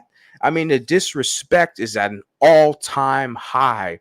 You have to call it out. At a certain point, you can only let a certain amount of stuff slide before you start to call it out. Right? This is Dr. Umar Johnson, everyone's favorite school psychologist, right? Work with him. And then the brother said, well, I can't help but I fall in love with brother. That's who I was raised with. So was I. I was around white girls my whole life. They even try to come at me now even more because of He's saying they even try to come at him now. The image that I shared recently looks like you're going at them. It's all grift, guys. It's all grift. He has a lot of support. He has a lot of mulatto women that support him. Surprisingly, a lot of these biracial women who are gaslit in the black community to prove their blackness by getting on their knees for black men, and then they become bastard baby mamas, and I'm sitting there looking at them like laughing. It's just despicable. But they get tricked. They get tricked by these characters, okay, to get it's that acceptance they want. They want that fake acceptance, right? But they also want protection. If they want to be in the black community, because they know black women, if you're a biracial woman and you want to be in the black community, they know they're going to get punked by black women because there's more black women in the black community. And the black community is a matriarchy. Black women run the show. All the, educators, the teachers, okay, principals, the healthcare professionals, nurses, okay, all the politicians. Most of your black politicians are female. So the black community is a matriarchy. And that's who Umar's audience is. Dr. Umar, the Prince of Papa John's Pizza and Popeye's Chicken. His audience is black women, right? He's catering to their bastard children, right? Giving them psychological services, you know. So he's serving the single mom demographic. That's his audience, okay? And yeah, I said a lot right there. Probably hurt some feelings, but it is what it is. Got to be said. It's got to be said because this grift has been going on for too long. Nobody calls it out, right? Let me get the play. Let's go. Who I am. But guess what? Political principle determines personal behavior. If you value the African liberation struggle, there's nothing a white woman could do that'll make you fall for her because your priorities are in order. We don't want to take responsibility for our own behavior. And like I said, guys, I already shared earlier a clip with him all lovey-dovey with the white woman. So we got that. We get that. We see the grift, okay? But he's so pro-black, but when he's in a shopping mall, thinking that none of the blacks are around him, we got one guy with the cell phone camera recording. He got caught slipping. Like Tariq and Nasheed, who marries a biracial woman with a white mother-in-law. Like I'm surprised that you still got media platforms out here with this pro-whack shit. I'm surprised you got all they're banking off black people's insecurities because a lot of black people have so much self-hatred. They hate themselves. They want to claim the 15% European blood they have in them. They do a random like DNA test. They come to find out, hey, I'm not just 100% black. I got, 17% European blood. So I'm really multiracial. Like they cater to these type of people. I'm like, bruh, you're what? You're 18% European? Nigga, we ain't the same, homie. I'm sitting, who's entertaining this shit? Who's trying to get this guy to think that he's like just like me? We're not the same. Okay. I'm literally over 50%. I haven't done an exact DNA test. I got a white mom, black dad. We're not the same. You got some guy he's gonna, post his DNA test less than 20% Europe. We're not the same, homie. Okay. And this is what it's just one to laugh. This is what we see out here. It's insane. Fair use. And then we get a whole army full of biracial African children who He said a whole army of biracial African. He said he literally sets it up as an army. Remember, guys, he's talking about the men. He used the term army. He's like, oh, these white women, and we got an army of biracial Africans. He's going to say who he accepts. Yeah, he accepts them because he wants to punk them. He wants to neutralize them. He wants to get you under his influence so he can punk you, absorb you, and defeat you. Because if you're over here and he's over there, you could easily conquer him. You had this stupid idiot who put this comment about supreme melanin rules forever. Yeah, okay. We'll see how that works out. Yeah, if we're over here and he's over there, we're going to measure our performances. And we historically have always done better than them. They don't want that. They want you underneath them so they can punk you, absorb you, and use you to their benefit.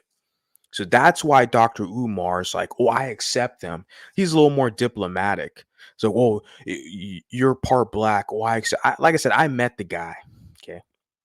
So, Dr. Umar Johnson. So I have intimate knowledge in this subject. Okay. In my observation. Okay.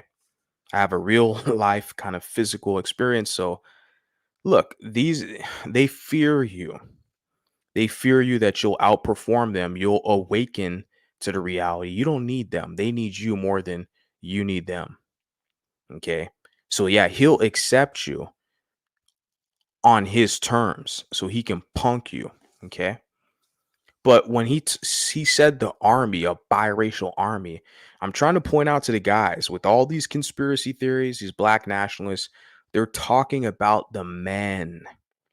They look at the men as an army, as a fortified unit. They're like, oh, these men are going to compete against us. They can't compete against us. We see it all over the sports world. The NFL, Patrick Mahomes, the NBA, the Denver Nuggets, the starting lineup, it's all mulatto men, Steph Curry, et cetera, et cetera. They, we dominate the sports world. We're dominating hip hop. These are endeavors where they presumably felt like they had the advantage. All these years, they had the little hood pookie swag, little dark skinned pookie swag. They felt like they had the advantage, but now you see the light skinned mulattoes just punking them, taking their shit in hip hop and sports and all this stuff. So, yeah, he says he'll claim you if he can be on top and punk you. So he doesn't want you to be your own entity because he can't compete. Okay, this is the reality of the situation. But he says army, a biracial army. He's talking about the men. I want the men to understand this. I want the men listening to me to realize this. Take note of that. Okay. Accept and claim as long as they accept and claim us. But when your mother is white, it's hard to be unapologetically African. When your mother is white, it's hard to be African family first. When your mother is white, it's hard to say all white people are racist. Because you see what he says, when your mother is white, when your mother is white, mother is white. Remember, guys, when Tariq Fraud talked about the Lancados, he said the father was white, the Portuguese, right? The father was white. Remember, Chancellor Williams wrote The Destruction of Black Civilization. He was talking about the white men going into Africa and intermingling with these African tribes. Therefore, it was white men and black women. But now these black supremacists have moved the goalpost. Now these black supremacists are changing their rhetoric to fit their narrative, to hide their jealousy and envy of biracial people. Because remember, all these black supremacists, all they want is white acceptance. And they know that you have that more than them. That's what these black racists are competing with you for white acceptance. Okay. So now they switch up their rhetoric and say, oh, it's not the white man that went into Africa and had a black woman.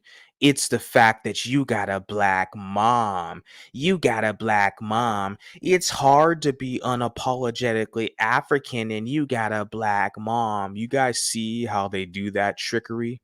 How they switch it up and move the goalpost, right? I'm trying to bridge that connection. I'm doing it the best I can. When they use Chancellor Williams, destruction of black civilization, they talk about this pseudo history. The Portuguese mated with the black women to create biracials. And remember, Tariq Fraud said that the biracials would take on the identity of their white fathers. Remember, I played that clip, Tariq Fraud earlier in this stream. He said that. But now you got Dr. Umar saying, oh, those biracials take on the identity of their white moms. It's hard to be unapologetically African if you got a white mom. I'm trying to tell these mulattoes, I don't give a fuck if you got a black mom or a white mom. You need to wake up and smell the fucking coffee, because these people are spreading conspiracy theories on you. They're trying to divide you up. Now, these black men, these pro-whack men, they want the biracial women. So their whole goal is to separate us through sex. And the black women, a lot of black women are lesbians in America. So they want access to the women, but they're going to use black female supremacy. So they're going to try to separate us based on who has a black mom. And it's reversed with the black men. They're going to separate us and talk about the CDO father, but they want the men to be the biracial men to be subordinates for black men, because they want the biracial women. A lot of you guys, you know this is true, what I'm telling you. You see this out here. There's so much evidence and information. But how many people are laying it out there, putting it in perspective where you can digest it and say, I see the game they're playing. They're trying to divide us amongst our sex and our parentage configuration, right?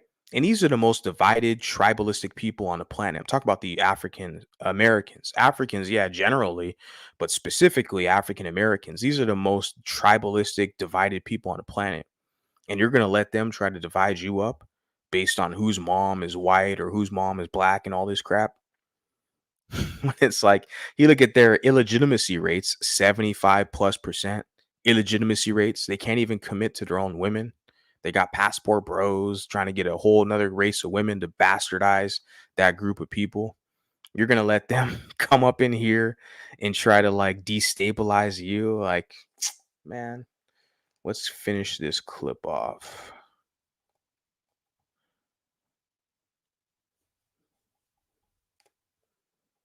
You love one. And this is why black men got to stop making babies with non-African women, because you're creating a whole population of babies who look like us but are loyal to them. He says that look like us but are loyal to them. He's very confident in how he speaks. He has a whole following. He's basically, his public speaking is basically pretty good, on fleek, if I can say that. He's able to energize an audience. Okay. But like, I don't look like you, Dr. Umar. I don't look like you, dude. I don't look like you. He's saying that, oh, they look like us, but they're loyal to them. I'm not going to be loyal to you conquered slaves. That's for damn sure. I don't side with the fucking losers. But that's number one. Number two, I don't look like you, homie. Like, and there's a side by side. There's an image out here of me and him. I have it, you know. I'm the one who took the damn picture, but somebody else doxed me and published it. It's like, okay, go ahead. It just gives me more legitimacy. I've been in these circles. I've talked to these people. I've met these people. I know what I'm talking about. And you can see me side to side next to Umar. Like, we don't look the same, bro. So he tries to point it out right here that like they look like us. No, I don't look like you, dude. Okay. It's more evident now than ever before, but let's continue on with this.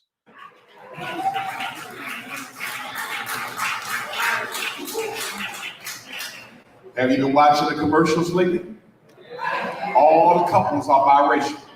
I looked at the TV today in the hotel. Every couple on the television today, in every commercial, whether it was cars, dish detergent, insurance, it was a black woman with a non-black man, or a black man with a non-black woman. See, they're more worried about us than their white massa. And that's what I'm trying to tell you guys with these black nationalist conspiracy theories exposed. Because guys like Dr. Umar, they work behind the scenes with white supremacists and white racists against mulattoes. Okay, that doctor in front of his name, that DR, he got that from a white institution. So they all work. Tariq Nasheed, all the black supremacists all over social media, they work with white supremacists against mulattoes to destabilize mulattoes, to keep us as a subordinate group underneath blacks. And that's what a lot of people, I feel like, they don't understand, that this is really what's going on. Dr. Umar is no different. I already shared with you before I showed this video, he was in the shopping mall, lovey-dovey, smiling with the white lady. Of course. All these black racists, these black supremacists, they all work with white people behind the scenes to target, to destabilize mulattoes. Period. All of it's going to get exposed on this channel. Continuing on, fair use. Guess why they doing that? Because the white man says, look, until we figure out a way to get rid of these damn Africans in America, we're going to biracialize the entire stock. So although we may still have the issue of DNA that is black, we will no longer have the issue of consciousness that is black. I don't want your slave conquered consciousness. I don't want it. I don't want your defeated, working with the enemy against your own group consciousness. This is a guy who doesn't even get along with his own father. Okay, not to get personal. He doesn't even like his own father. It's public at this point because his father published a video about that. He doesn't even get, Dr. Umar doesn't even get along with his baby mamas. Okay, doesn't get along with his father, but he preaches about the black family. 75+% out of wedlock birth rate in the African American community. So it's like, I don't want your consciousness. Your consciousness is deplorable. It's poisoned. I don't want that slave consciousness where you work with everyone else against your own interest. And part of my epiphany moment was I saw this in San Diego, and I saw the height of kind of the Asian hate kind of hysteria that was going on in America because of the after COVID, the bug virus, where there was a lot of Asian businesses that were shut down. I was living in California at this time. We have a pretty large Asian population. And a lot of the businesses were getting targeted, stuff like that.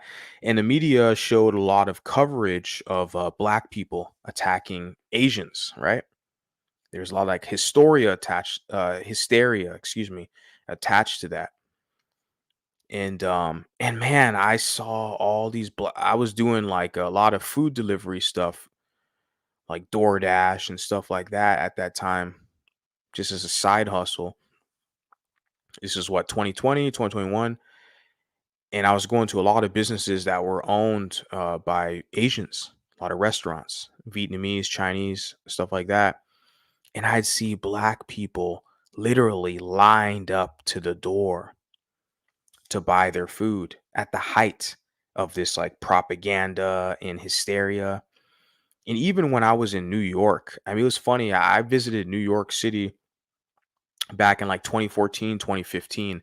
I remember I walked into a business. It was like a Chinese restaurant business to buy some food. And I didn't like how the guy that was working behind the counter addressed me. He kind of addressed me like he didn't even care if I was there to spend money, do business. He didn't care. And I looked and I saw a black lady sitting there doing business. I walked the fuck out the place. I noticed that really like my journeys throughout this country, like how black people, I'm not saying all, but a lot of them, they have no morals or principles. Like they will let people spit in their face and talk crap about them, and they'll still spend money with these people. Like I saw that in Oakland. There was a business. It was actually an Indian business, East Indian business. And the way this guy kind of like addressed me when I asked to look at the menu, and I just walked the fuck out. I was like, man, fuck you. I'm not going to spend money with you. You ain't going to talk to me like that. That was in Oakland. But yeah, when I was in New York, Asian, right? It was Chinese restaurant. And I remember seeing a black lady sitting in there, like trying to order her food. And I remember after a minute, I walked the fuck out the place. I was like, man, fuck this. The vibe was off, man. The vibe was off. I was like, man, I'll go spend my money somewhere else. I'd rather buy like a McDonald's hamburger and eat that. I'll buy from a computer kiosk and get a hamburger. I'm not going to give money to somebody who doesn't respect me. Okay, that's just economic principles like 101. I refuse to give you money and empower you if you're not going to look me in the eye and respect me. Period. But I realized that with Black Americans, a lot of these people are conquered slaves. They're defeated.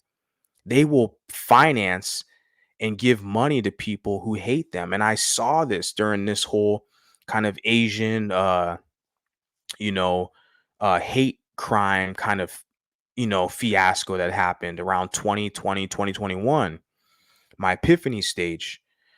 And I was baffled by this when I saw this, and I saw Black people lined up in these restaurants to give these people their money. And I was like, clearly a lot of these people, these Vietnamese, Asian, I'm not saying all of them that they're all racist or the whatever like that, but I'm like, clearly they just want your money. They don't give a fuck about you. But a lot of you people are so stupid, you'll line up and give them money. Yeah, because they're Asian.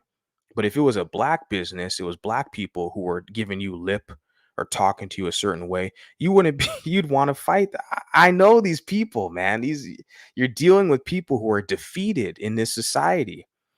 And I know I'm being pretty harsh. I know people are gonna clip this and have some stuff to say about that, but just want to point that out there. This has been my personal journey that I've noticed. It's like I was not raised that way. I was not in an environment, in a household where you can just treat me a certain way and I'm supposed to do business with you or respect you or something. Like I wasn't, I'm very thankful I have a white mother. Like I was not raised in a way where it's acceptable to disrespect me. I don't tolerate disrespect. This is precisely why I have this YouTube channel and I'm doing what I'm doing now. I don't tolerate disrespect from anybody, but specifically this specific demographic I've seen where they kind of accepted that position. It's unfortunate. Let me continue on with this clip. So they're using the white woman to mix up the black man's seed on purpose to create a population of black men who are. No, if they have a white mom, they're not Black men. But he said they're using white women on purpose to mix up the population. Who's using the white women? Right? The white women are the majority of America. Okay. And they have pretty much the most power. I mean, in a lot of respect, I mean, white men still run shit because they're the if I can say, the strongest fighters, the most technologically advanced, the most on code. You look at the military, they're the most willing for violence, okay, to maintain this military industrial complex. They're the ones that most willing, to commit carnage and violence. So therefore, the power and control is in their hands. But the women are the ones who produce the next generation. So they pedestalize the women to a degree more so than other groups of people. And they give the women rights more than other races of people. Period. You look around the planet. You look at Germany, they have a female prime minister. In England, in all these white nations, Norway, the Scandinavian nations, even the United States of America, they have all these female white politicians and power, CEOs, all this shit. You don't see that in Africa, the Middle East, or even in Asia. All these other nations in South America, specifically with white men, they definitely pedestalize their women to a degree. In a lot of cases, it's doing them a disservice, is what they're seeing, because there's a lot of mutiny with the women. A lot of the women are power hungry and rebelling against the men. So there is some consequences there with what they are doing. But what I was getting with that is that, yeah, their willingness to commit violence, okay, for power and control. We see that they definitely have a kind of a stronghold on that market. But yeah, let's continue on with Dr. Umar's spew, because this guy clearly is out of touch with reality, because he tried to say that, oh, they're using white women. Who's they? Who's they? That these white women don't have free will? The white women and the black men choose to be with each other. Like, who is he talking about? Like, they use. My black father chose to be with a white woman. My white mom chose to be with a black man.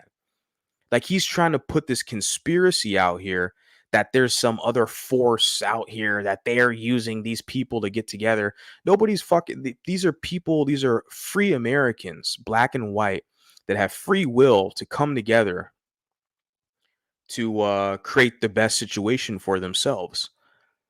But these black supremacists, see, they're trying to spin this narrative that there's this conspiracy, oh, that they're using these people.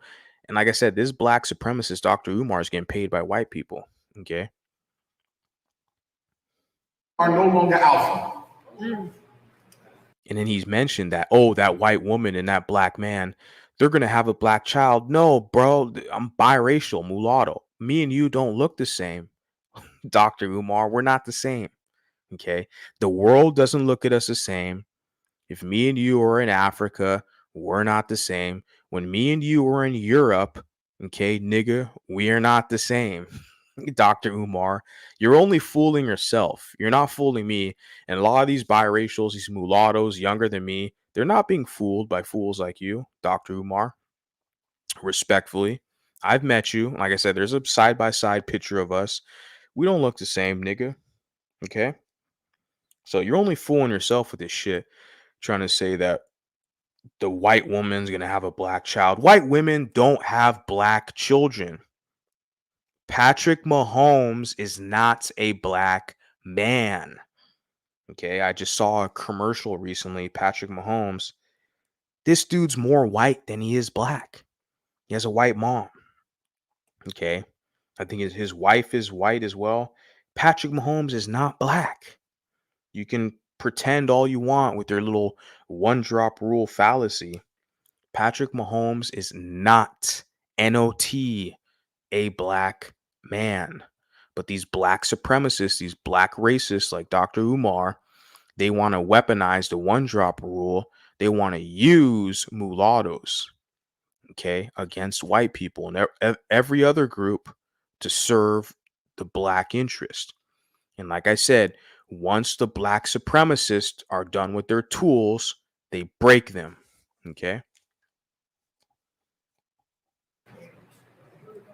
20 years from now, you're going to have nothing but Steph Curry and Klay Thompson. He doesn't like that. He said this multiple times. In 20 years, you're going to have Klay Thompson and Steph Curry and Mariah Carey.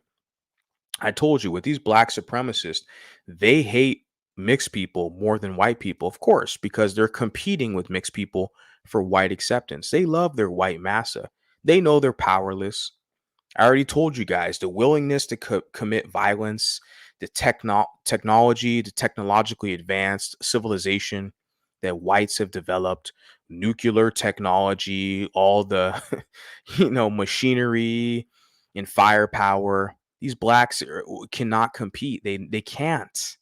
Okay, it's going to take them millennia, 2,000 years to compete. They can't compete with whites. Okay, so they're working with whites against mulattoes. That's why they have to spread this hate on mulattoes. And they're like, oh, if we're going to, they want to make us look like Klay Thompson. They want to make us look like Mariah Carey. You have some black female supremacists on YouTube talking about erasing. They're trying to say that mulattoes are trying to erase black people. They're literally pushing this black supremacy kind of replacement theory, saying that we're trying to replace them and erase them and all this crap. I'm telling people, you guys got to create your own lane, create your own shit, make it known publicly. You are distinctively different from them. Me, the Mulatto Vanguard, or a Mulatto History Channel, this is all me. We're not the same as Dr. Umar Johnson. But the funny thing is, you have guys like Dr. Umar Johnson who will come up in my chat, put a comment and say, it's the one drop rule. You the CDO father. They're still gonna push that shit. When I'm trying to tell you, we're not the same, bro. Don't fucking cry later when I remind your ass we're not the same. Oh, but it's my white masses one drop rule. See, they want to weaponize that one drop because it benefits them. It's really doing them harm. Be honest with you, it's doing them more harm than it benefits them. But in the end, if they utilize it, it still benefits them because they can claim all your wins, right? And they want you as a punching bag. But it doesn't work for them with a guy like me because I'm not going to get punked and punched on them like some of these other cats. But some of these other characters will. But that's where the main quandary is with that. Let me finish this off. I'm not knocking them, but that's what you're working towards. And I'm not talking about my light-skinned brothers and sisters. I'm talking about biracialism being used as a weapon against black consciousness. Biracialism uses a weapon against black consciousness. That is Chancellor Williams, The Destruction of Black Civilization. I told you, Tariq Nasheed, Dr. Umar Johnson, all your favorite pro-wax, all that philosophy comes from the destruction of black civilization, period. And you heard him say, "Oh, I'm not talking about my light skinned brothers, my light skinned brothers, you light and bright. I'm talking about the biracials." So, my question is to you, biracials, how do you feel about that? Do you think that's a good deal? Do you think you're going to fit in and be comfortable and acceptable with that situation where you have a black supremacist like Dr. Umar Johnson, the Prince of Papa John's Pizza, who's going to sit there and tell you, oh, he's worried about you, not the light skinned guy, but you, because you got a white mom. Remember? Remember when you had Tariq Fraud who said, oh, it was the white dad biracials, the Loncondos. It was them because the biracials took on the identity of the white dad. But now you got Dr. Umar who's telling you, oh, those biracials take on the identity of the white mom. My whole position is you're not going to win with these black supremacists. Why play the game? My job is to help you guys, to give you guys information so you guys can make a concerted effort to realize that this situation is not winnable. You can't win. Don't play the game. But you have to be aware of these individuals. And I provide you guys with receipts. I showed comments. People who jump up in my chat on my videos put these comments. That's just on YouTube, but on Instagram or TikTok, whatever. And this is just on my social media page. You can go all over social media and find the same exact comments from these black supremacists, anti-mulatto. Okay. And all these black supremacists are pro-white. They all work for whites and serve whites against mulattoes. They all do secret deals behind the scenes with mulatto. They all do secret deals with whites against mulattoes. Very important to understand. Are y'all following me? Let's be clear. When the white man took Kemet, he didn't take Kemet with a white army. He took Kemet with an army of biracial children. Like I said, this is all, I shared this clip before as well. This is all destruction of black civilization. All your black nationalists, I'm going to repeat it 1,000 times on this channel because I started this channel for this main purpose. Because these black supremacists want to steal our history and say it's a black man that invented the blood banks. No, Charles Drew was not a black man. It's a black man on the Supreme Court justice. No, Thurgood Marshall's not a black man. You got Clarence Thomas, but guess what? Clarence Thomas is a black man, but guess what? Clarence Thomas has mulatto children. Thank you very much. Thank you very much. You got a black woman on the Supreme Court justice, to Ketanji Jackson. Yeah, you got a black woman on Supreme Court justice. But guess what? Ketanji Jackson's married to a white man. She has a mulatto child. Thank you very much. That's mulatto history, baby. You're damn right. I'm going to claim that.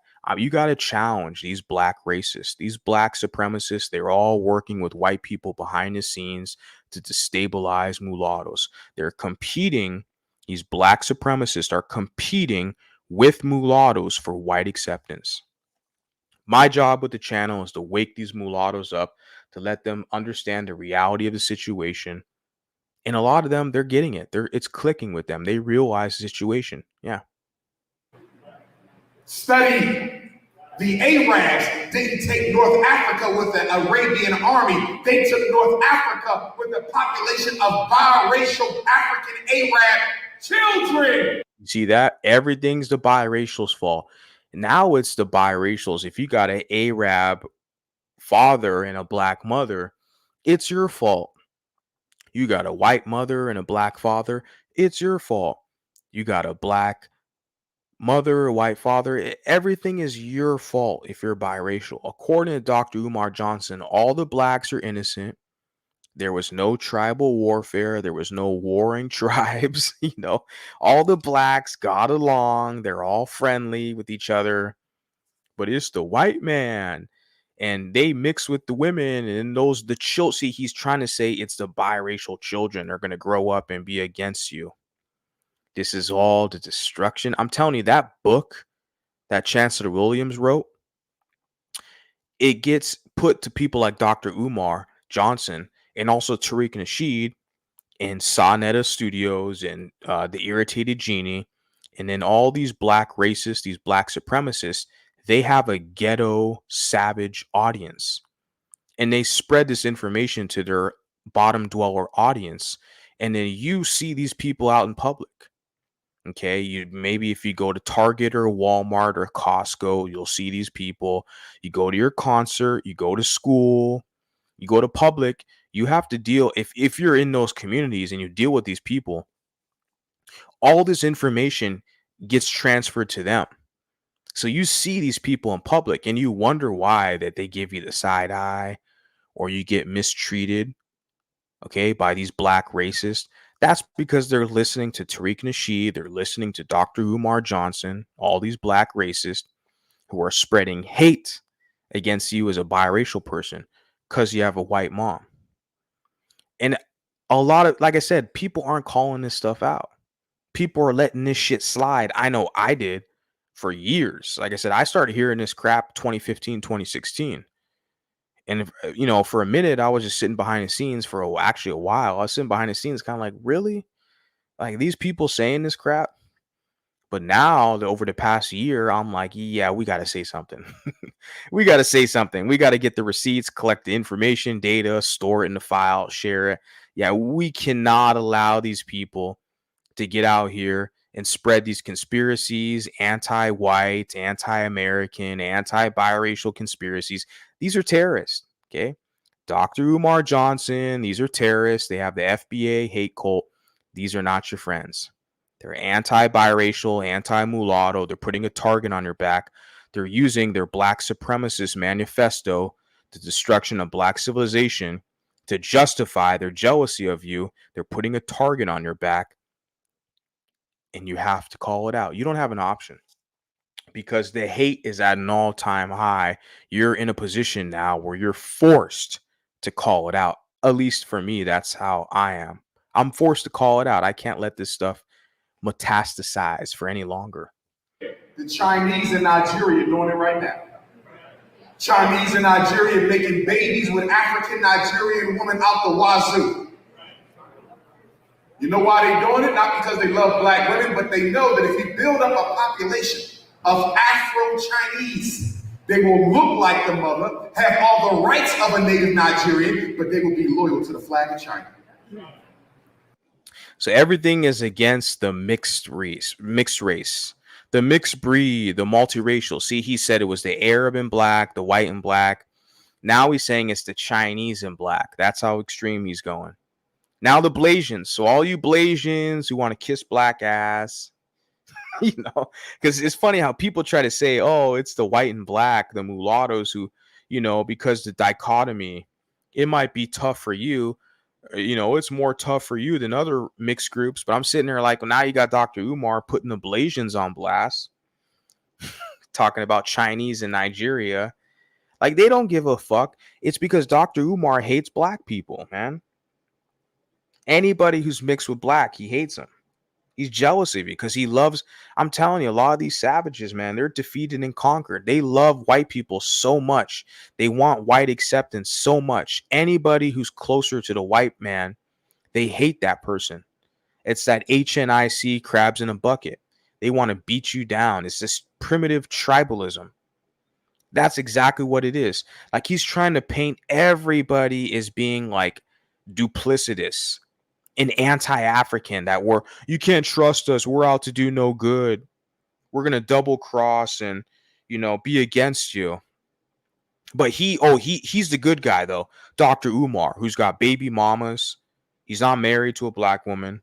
He hasn't built that fucking school yet. He's out of school. He promised people a school for I don't know how many years. Where the hell is the school at? He named his school after a biracial guy, Frederick Douglass. Yeah, not surprised. They still are shit. Still are history. So, he's getting money from black people to spread this hate. And it's like, yeah, you're the one who hates black people, man. The Dr. Umar. You're not fooling me with this crap. It's the same with these damn white supremacists. The same shit. They want to spread all this white pride and they're proud to be white. But yet, who do they talk crap about the most? Other whites. Same with these damn black supremacists. Who are they talking crap about the most? People who are, adjacent to blackness. In this case, it's the mixed people, biracial people. Right. And he hates us because we're partially black. He's going to try to legitimize it. Oh, because you could be a weapon against us. Fuck you. I'm doing my own shit now. This is Mulatto History Channel. I'm not in your pro-whack shit. I have public guy, have laid a clear line, a delineation saying I'm not the same as you. I literally laid that line out there, letting you know I'm not the same as you. So there's no confusion here. But they still want to weaponize the one drop rule, pull us in and out of blackness, to use us, right? I'm just here to spread awareness. Let me finish this off before I get a little too heated. This is a political agenda, brothers and sisters. And we have to stop trying to separate our sexual preferences from political priorities. Sex is political and religion is political. And we keep on trying to keep sex and religion out of the political conversation. Nothing is more political than who you lay. Yeah, it's a little preacher guy, right? Is this the same guy that went to a strip club to get that woman? He wanted to smash the cookies. Y'all remember that? Y'all wanted to smash them cookies with the conscious stripper. Because sex is political, right? According to Umoist, right?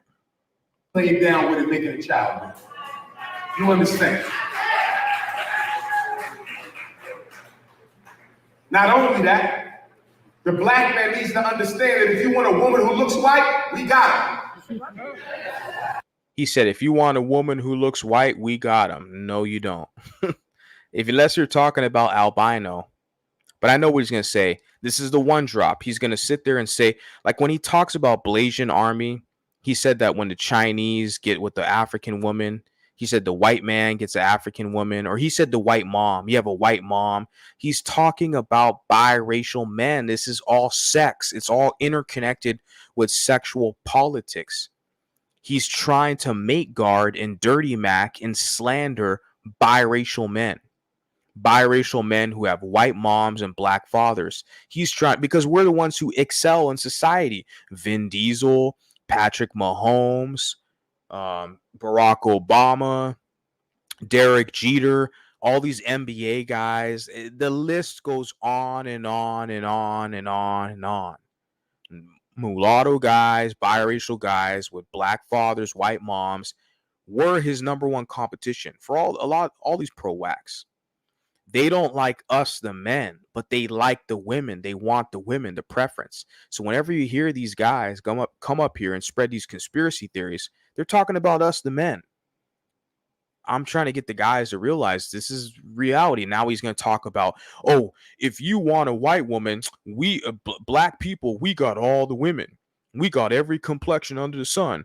We got light skin mocha. No, you don't, dude. No, you don't. You got black women who look black, and you might have some dark brown women. And besides that, you have albino women. If she's light, she's not a black woman, bro. She's mixed. But you're going to hear this guy's mental gymnastics. Now he's going to try to claim Mariah Carey, who's got a white mom. She's not black.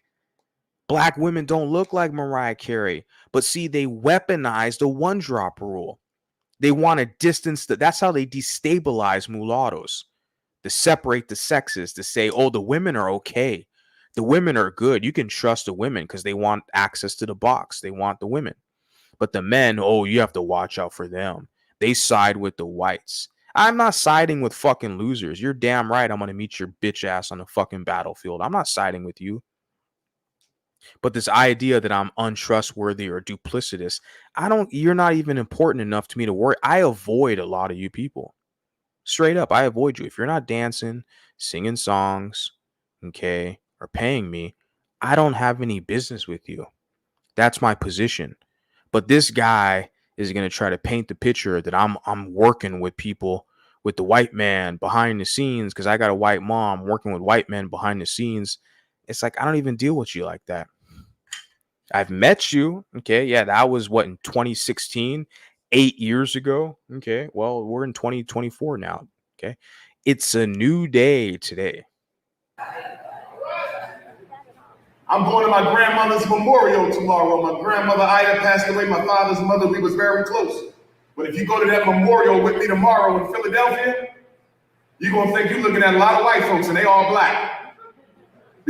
Yeah, I've shared this before. It's about a minute left. Yeah, he's going to basically spread this bullshit that, oh, you're looking at a lot of white folks, but they black. No, if they look like white folks, it's because they're mostly white. We all know that. But he's a psychologist, so the identity component is important for him. Okay. Because my father's side of the family is very fair-skinned, very green-eyed, very blue-eyed. My grandmother. Yeah, his father is lighter than his black ass. That's the thing. That's probably why he doesn't like his dad. His father is like brown, caramel skin, lighter than him with green eyes. Yeah, his dad has green eyes. His own, that's why he doesn't like his father. Precisely why. His father's brown skin with green eyes. Okay. This dude's telling on himself.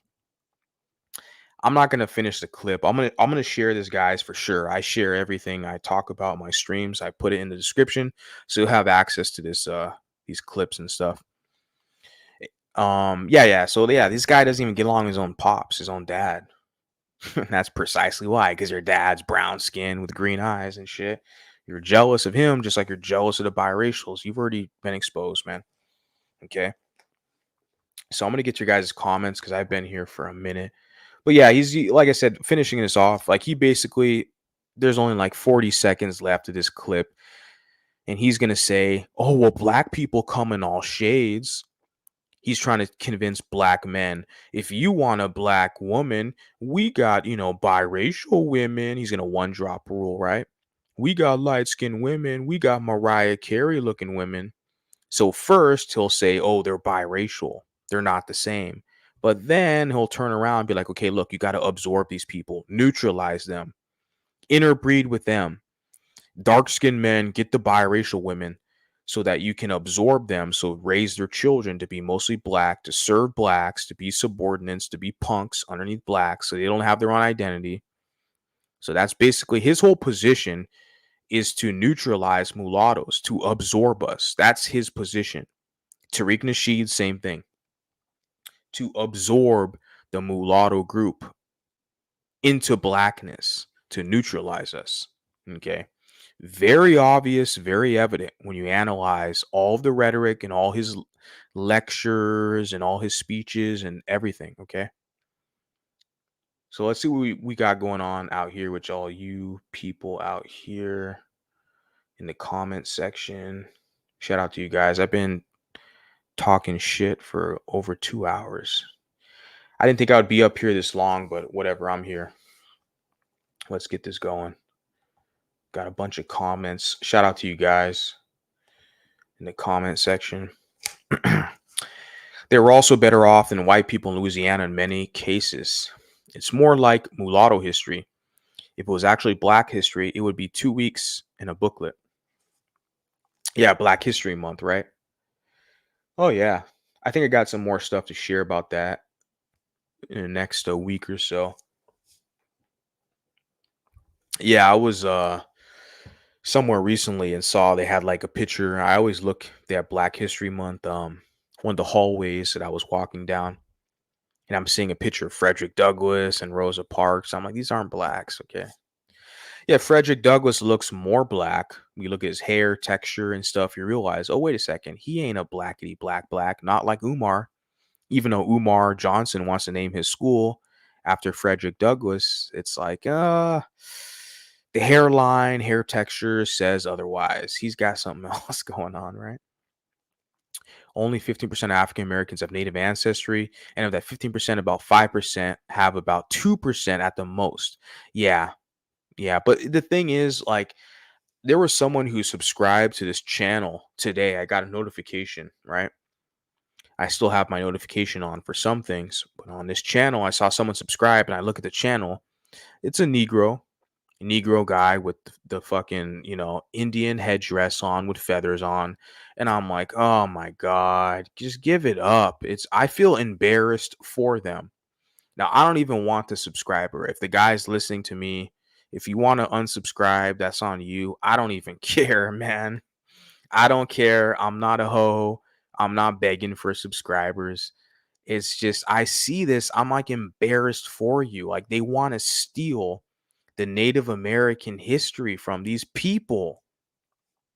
And these people are still here. A lot of these people have been interbred and like miscegenated, almost like kind of weaponized, to where how many pure-blooded like native people do you see? They're not as common as you think.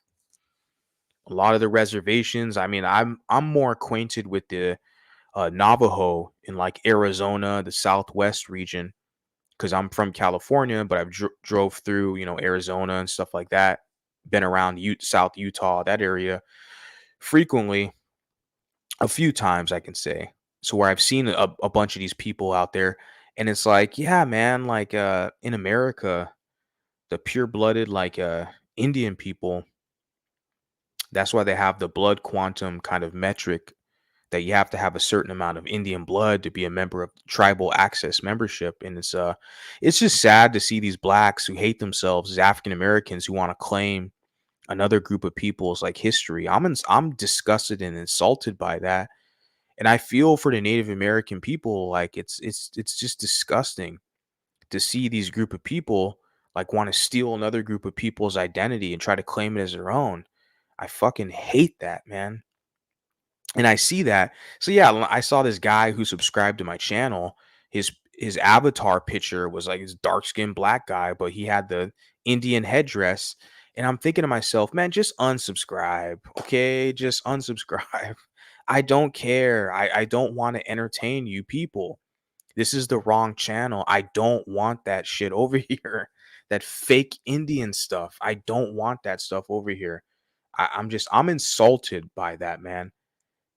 And I really feel for the native people who have to see these former slaves try to steal their history from them. It's very disgusting. So you put here, so they hood thugs get their ideologies from Tariq Rashid. Of course they do. Yeah. Yep. And I just shared that clip on TikTok. The guy was in his car, had his hat on, his cap with his hoodie on. I've known that for a minute too. Yeah, Tariq Nasheed has the hood pookie audience, the low IQ, low vocabulary audience, where Dr. Umar Johnson has more of an academic audience, but he still has a lot of the pookie people as well. Because, a lot of people get their information from the same sources. There's a lot of crossover. And also remember, Dr. Umar Johnson was featured in one of Tariq Nasheed's documentaries, The Hidden Colors. I don't know if it was Hidden Colors 1 or 2, but Tariq Nasheed featured a lot of these scholars, these doctors in his films. Okay. So Tariq Nasheed is basically a student because, like I said, he's an idiot. He's not a doctor or anything. He's just a hood pookie guy, you know. But he's hired a lot of these people for his films. So he's kind of spread awareness or kind of promoted a lot of these people, but a lot of the audiences overlap. That's where they get their ideologies noted. Yeah. You cannot change minds that are not seeking truth. They seek trust. They are looking for someone to trust, a father and mother they never had. These are cults. I'll start noting all the same quotes they get from Tariq and then reference a video they get them from.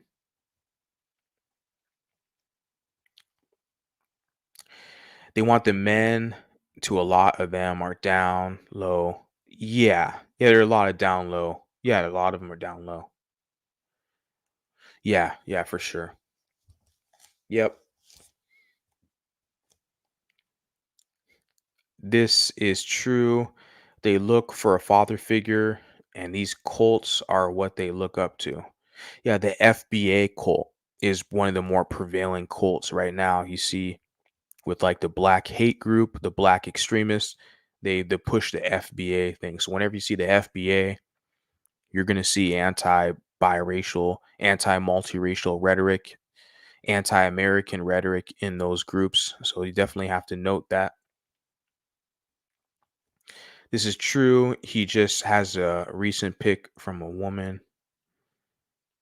You know how many of them dudes act like they're trying to get close to my sister, flirting with me every chance they get. There be a lot of stuff not spoken about how they do us mixed people since child. Yeah. Yeah, I'm from California, Anaheim, from Southern California, Orange County. And there's some mixed people there. I grew up with mixed people, but like I said, when I was a kid, I didn't really have this like vocabulary or consciousness at that age.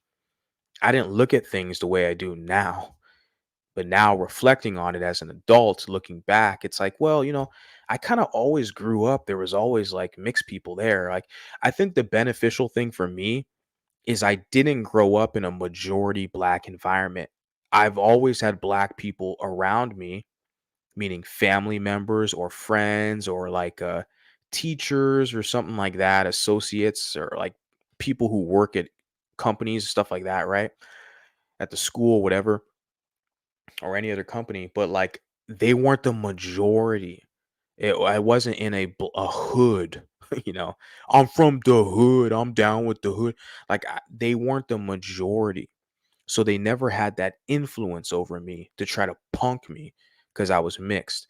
So that's something significant that I realize now reflecting on it as an adult, where it's like, they were never the majority. So they always knew their place amongst other groups. Because remember, the black supremacists are the biggest cowards on the planet.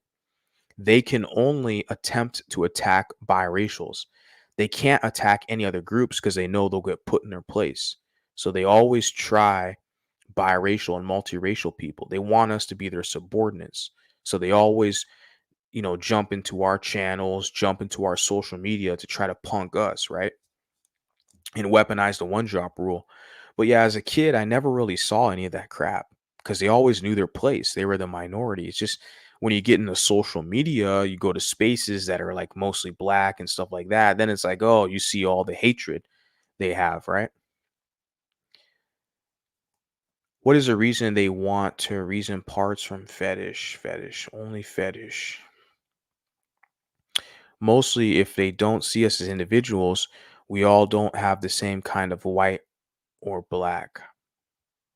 Well, they lump us in as a group, whether you like it or not. If you're mulatto, they look at us as a group. As I've already shown with Tariq Nasheed, where he's trying to say it's the mulattoes with white dads and black moms. Tariq Nasheed's trying to say, oh, those biracial children, they take on the identity of their white father. But then you see Dr. Umar Johnson, who's sitting there telling you, oh, these biracials, they take on the identity of their white mom. So they play this game with us, and both of them have the same goal.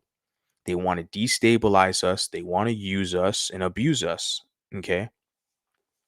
Not that many, there's basically nobody challenging them with his rhetoric. Nobody. I'm the only one, period. Nobody else out here is challenging them. And I'm like one of the only guys who's publicly met them. I have photographic evidence to suggest that what I'm saying is accurate. I've met these guys, I've analyzed their work, and I'm challenging it now. And you put and Ani, I have a lot of stories about also about them trying to get close to my female relatives. Yeah. They don't respect that some of us are bi or multicultural and not monocultural. Yeah, monocultural is significant because it's the kind of versatility, what we call the cultured mulatto. The cultured mulatto goes within that code switching and versatility.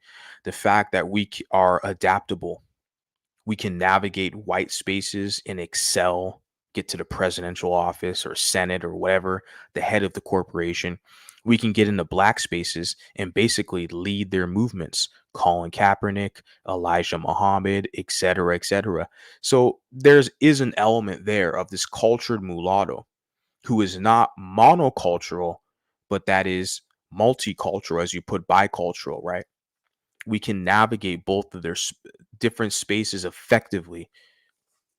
And they hate that. That's the number one thing they hate about you, the black supremacists, because they can't do that to the extent you can. So they hate you for that. There's an envy and jealousy, right? And that's the critical thing is they want the women, they want the mulatto women, okay? But they hate the men because they're competing with you not only for women, but for white acceptance, okay? Because they don't have the same level of versatility. All they have is their ghetto, savage hood culture to fall back on that they were taught by their mama, okay? They don't have white moms. Black men don't have white moms. So they weren't enculturated and raised into those European traditions, value systems, okay? Very significant. They hate we are different from them, so they see us as different. Yeah. I bet beige, M, and grape is higher among us. We don't have the same protections. One of the important things about having a classification is I was thinking about this earlier. I was doing some work, some gig work. Today is Saturday, or it was Saturday. It's like overtime now. So I was doing my side hustle. And I was thinking about this earlier before I decided to kind of jump on this stream. I was like, the main thing about this classification, having our own category, is because our data set is not calculated accurately.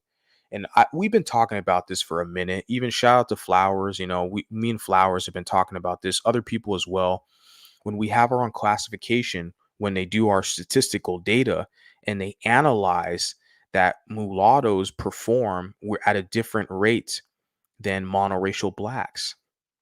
Not only that, we're calculated differently. Like all of our wins are counted as black wins. And not only that, like we need a way to measure how we're doing compared to black and other groups. We need to measure our health circumstance, we need to measure our standard of living. We need to measure our economic situation. We need to be able to measure everywhere where we are in the facets of life. But it's really difficult to do that when a lot of mulattoes check black and they're calculated in the black group. So therefore, everything you do that's a win or successful, so you have a black attorney, a black lawyer, a black nurse, they're calculated in the black group. It's funny because on TikTok, there's a couple mulatto women who I'm cordial with, or we work with, whatever, vice versa. We're all mulattoes, and you know, they're commenting on a video where this black woman, or this, she's a mixed woman. Okay, she's mixed, but she's like saying, "Oh, I'm a black nurse. I'm a black nurse," and we're putting comments in there. The video, like, where's the black woman at? This isn't a black lady, but she's black identified, which is extremely common in America for biracials, people who are mixed, to say that they're just black. And see, then that mulatto nurse is counted as a black nurse. It's like, so that's like a win for blacks. So where the hell is we need our nurses too. We need our real estate agents. We need our stock investors, our brokers. We need our surgeons. We need our military personnel. We need our engineers. We need our own. And a lot of us are calculated and counted as black. So statistically, it doesn't do us good. And you talk about protections, the same protections. It's like, well, we need resource allocation. When we go to petition to the government to get representation, we are in a representative republic. It's like you get these black representatives, a lot of mulattoes, like, people look like Karen Bass, the mayor of Los Angeles, or Cory Booker, or Barack Obama. These are tools. These are liberal shills who work for white LGBT. They don't even work for black. I mean, their whole campaign, their whole position is to be a black representative. And these are like mulattoes. You look at Kamala Harris. She's not even like mulatto. She's multiracial. Okay. But it's like they're calculated and counted as being black. And it doesn't serve us anything. We don't get anything out of it. We need our own. We need to be counted as our own so we can get resources and protections, as you put here, for us. Because as we can see, we're basically just a lot of us, if you're in that community, a lot of mulattoes are subordinates of blacks. And a lot of mulattoes are basically crash test dummies for blacks. They're the protection for blacks. When blacks are talking about they need protections from racist cops and all this crap, the blacks can always count on mulattoes to be their foot soldiers in protection. Okay? That's why they want to gaslight you today with Dr. Umar and Tariq Nasheed, all these black supremacists on social media. They want to gaslight you to fight for them. You're their protection. You're protecting these blacks. All these biracials are protecting these blacks, these black racists. But where the hell is your protection? See, you have no protection from these black racists and the white racists, because you know the black racists, they work with the white racists against mulattoes. I had my epiphany wake up call in 2019, saw this in San Diego, California, saw this in Las Vegas, Nevada, and other places I traveled through the country. I started to see this shit. I was like, these black racists, these anti-biracial. Now, if they're men, they're anti-biracial men. They want the women, they want the preference, the darkies, right? So I started seeing this. They're working with all these other groups against biracial men. And the cat's out the bag now. You can say what you want. I'm a mean guy. I'm a colorist. Okay, they can kiss my ass. The cat's out the bag now. We see what's going on. Okay. So guys, here is Tariq is trash. So what must we do? Because as you can see, they're trying to destabilize us. Draw the line in the sand. We are our own people. We are free with a spiritful ancestry. I like that. Yeah. They draw the line in the sand. You're going to have to fight. People aren't going to for me, I'm very bold and brash. They don't like you anyways. Didn't you guys see the video I published the other day? Some comments that I saw on TikTok where the guy was like, I wish y'all would disappear. When people are saying that shit to you, it doesn't matter what you say. You could be the nicest guy in the like for me, you think I'm bad now. I'm on YouTube. I mean, if you meet me face to face, if you think I'm bad now, you're really not gonna fucking want to meet me. Okay. So it's like it doesn't matter what you say. You could be a nice guy. When these people hate you, they hate you. We know their hate is very is very massive. I mean, they hate themselves. So they see you, they see the blackness in you, they're gonna hate you. And so you're not gonna win that situation, right? So, but I like what you put here. Draw the line in the sand. We are our own people. Yeah, this is how you move forward. Okay. And you have to do the work. It's not gonna be easy. But a lot of these people are lazy. They just want to find a comfortable place, kissing black butt, and just, be their mules and stuff. Just, yeah, have fun. Have fun. I just won't join you over there and doing that. They're mad. We have more spirit power. We have more ancestral lineage. That's what they're trying to keep us from. Yeah. Well, they want to keep you as a subordinate. And one of the things as well, you say here, we have more spirit power because we have more fight in us than them. Because for us, we've been fighting. If you have a white parent, a lot of us, I feel like we've been fighting white people our whole lives. If we grew up in white communities or predominantly white communities, they weren't fully white. Like for me, it wasn't fully white, but I had a lot of white teachers, white principals, white friends, and stuff like this. Like we've been fighting these people. We've been accustomed to the battle our whole life. So we've developed this level of durability. So even now as an adult, I'm still fighting. But that's why I laugh. I see these blacks who want to get uppity with us. I'm like, I've already been fighting with the best. A lot of you characters are just entertainment for me at this point. Like, I'm not giving you nothing for free. I'm not one of these biracials, okay? Yeah, I'm the one that has the white mom. You're right. I'm one of them. I'm one of them biracials that has the white mom. You're damn fucking right. So when you bring your monkey ass over here, you're going to deal with me accordingly. That's how it's going to be moving forward. The original aboriginals, yeah. I understand. So we must differ ourselves and not identify with them. A lot of comments, guys. Appreciate that. We're doing this late night. Yes, their story deserves its own respect. We need to give them the respect they deserve and leave their space. So, what we can with being still mixed in that blood, but understand we don't face the same consequence. Have you seen clips from his movies? It's one of the most embarrassing things I ever watched. Talk about the Tariq Nasheed clip. Yeah. When I was a kid, I was in a car accident with my mom, her friend, and her kids. They were black. They separated us, put me with the white in case our parents died. I was going to be, whoa, it's crazy. It's an interesting story. I'd like to hear more on that. Maybe if you could produce a video or something. I think that's interesting situation that you encountered. Name of the movies, Hidden Colors, right? So we don't have the same stories. I used to try to be pro-black so hard when I was a kid, trying to fit in. I mean, I was Black Panther hard in the sun every day, trying to get darker. Yeah, it's unfortunate reality. You find people overcompensating. A lot of us become militant. I know I was for sure militant, had that energy, that vibe.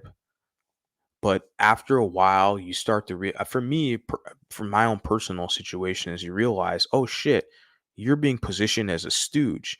And for me, what helped me realize was like the same people who want you to fight and to prove yourself, they love white people. I mean, that's the one thing I realized with these blacks, these are African Americans, they love white people. They want sexual access to non-black people. And this is something you're going to wake up and realize. So it was easy for me to kind of step back and realize, whoa, this pro-wax shit is a complete farce. These people just want white acceptance, and they want to use biracials and multiracials as crash test dummies to get their acceptance. It's true, says black culture is gynocentric, black feminists. Yeah.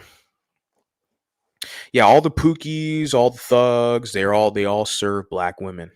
So you see all these gangbangers or tattoos on their face, all the pookie thugs, all the savages. They serve black women. Black women run the show in the community. And it's funny because, like I mentioned, that even you look at social media, you look at these so-called black male spaces, the black manosphere. The women run the shit. As far as black manosphere is concerned, it's the women run it. But when you go to the black female spaces, black women run it. Black men don't run shit. In regard, black women have their own separate clique and intelligentsia, if I can say that. Okay. The BWE, which is BWE, Black Women Empowerment or Divestors, they talk about decentering black men, right? Do you hear these black men talk about decentering black women? No. We know that a lot of the thugs, the savages, they live for the coochie. If they can't get a dark skin black coochie, they're gonna go get a Latina coochie or get a white woman coochie. That's what they live for. That's their metric to measure their manhood, is what kind of women they can bastardize to create bastard children, to create poverty. That's their metric. It's not about competing with other men for power and resources. The way that they compete with other men is by trying to kind of punk them or cuck them.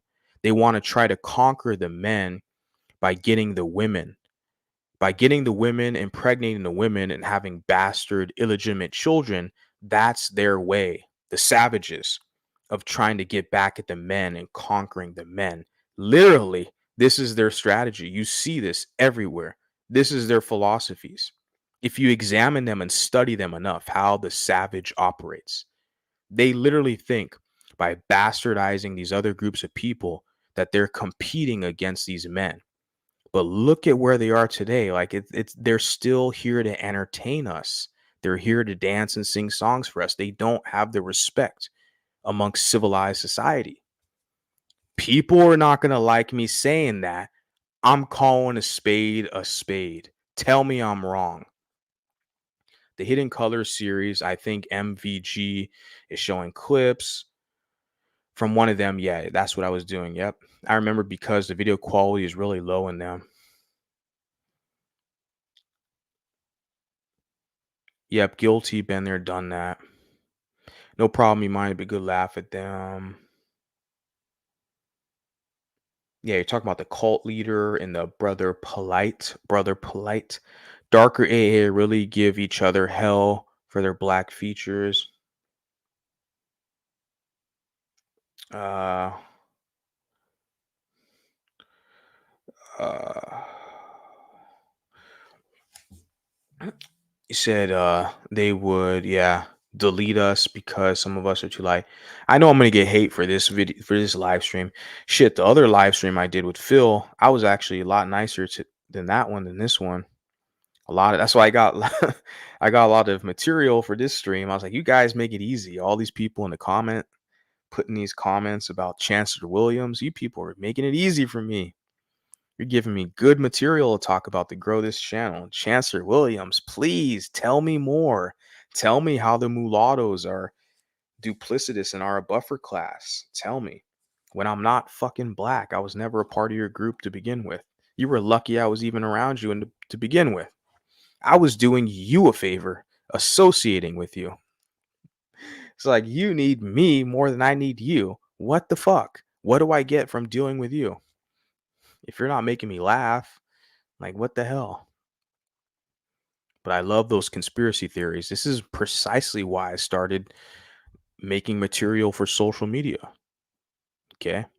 You put here, mulatto is a trophy in a black community. Yeah, Tariq Nasheed laid the blueprint. Who else do we got? We got Professor Griff. He's got a mulatto. Phil Advice Show has a Latina. And then Dr. Dre, he's got like a kind of like quadroon. I know people don't really use the term quadroon, but it's a white woman who's got African admixture. We could say that more respectfully. Because like I was saying, people don't use the term quadroon like that, you know. Same thing with the term griff. You only hear that term griff in the kind of mixed race discussion, people in mixed spaces. But if you're like a griff, you're just a black, okay? Because what they do is they can just switch it up and say, I'm black. Then tomorrow they'll be mixed. And then the next day they'll just be black. It's, you know, that's, you're mostly black, so you're black. But with a guy like me who's like 50-50, I haven't done a real clean cut genetic analysis, but my father is pretty black. My African American side, they're all dark skinned black. So the European admixture is, if there is any, it's extremely minimal. So I'm one of those kind of 50 type of cats. Possibly down the line, provide the test results. Could be what 40, 45, 55 or some shit like that.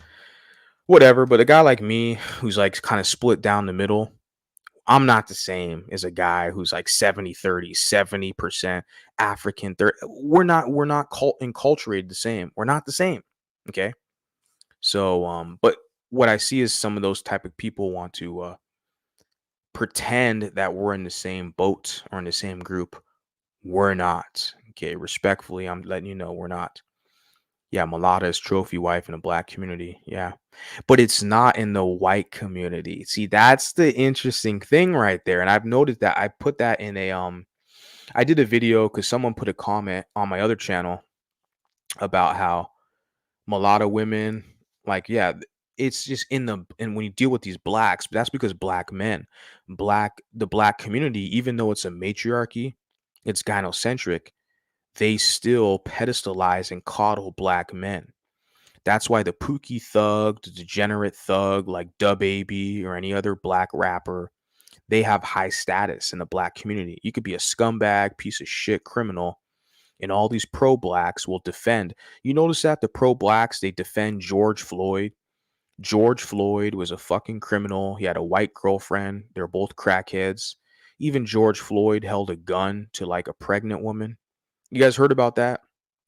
George Floyd, he did all this crime and shit, But when he, gets murked by the cops, all the blacks like, oh, he's a hero, he's a saint, he's so good.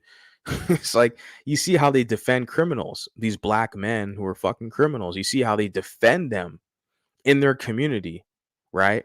And I'm not justifying police brutality or negligence of the law, etc., stuff like that. I'm just highlighting that you have criminal thug behavior in the black community. If a man, because look at their music, their culture, they glamorize thuggery.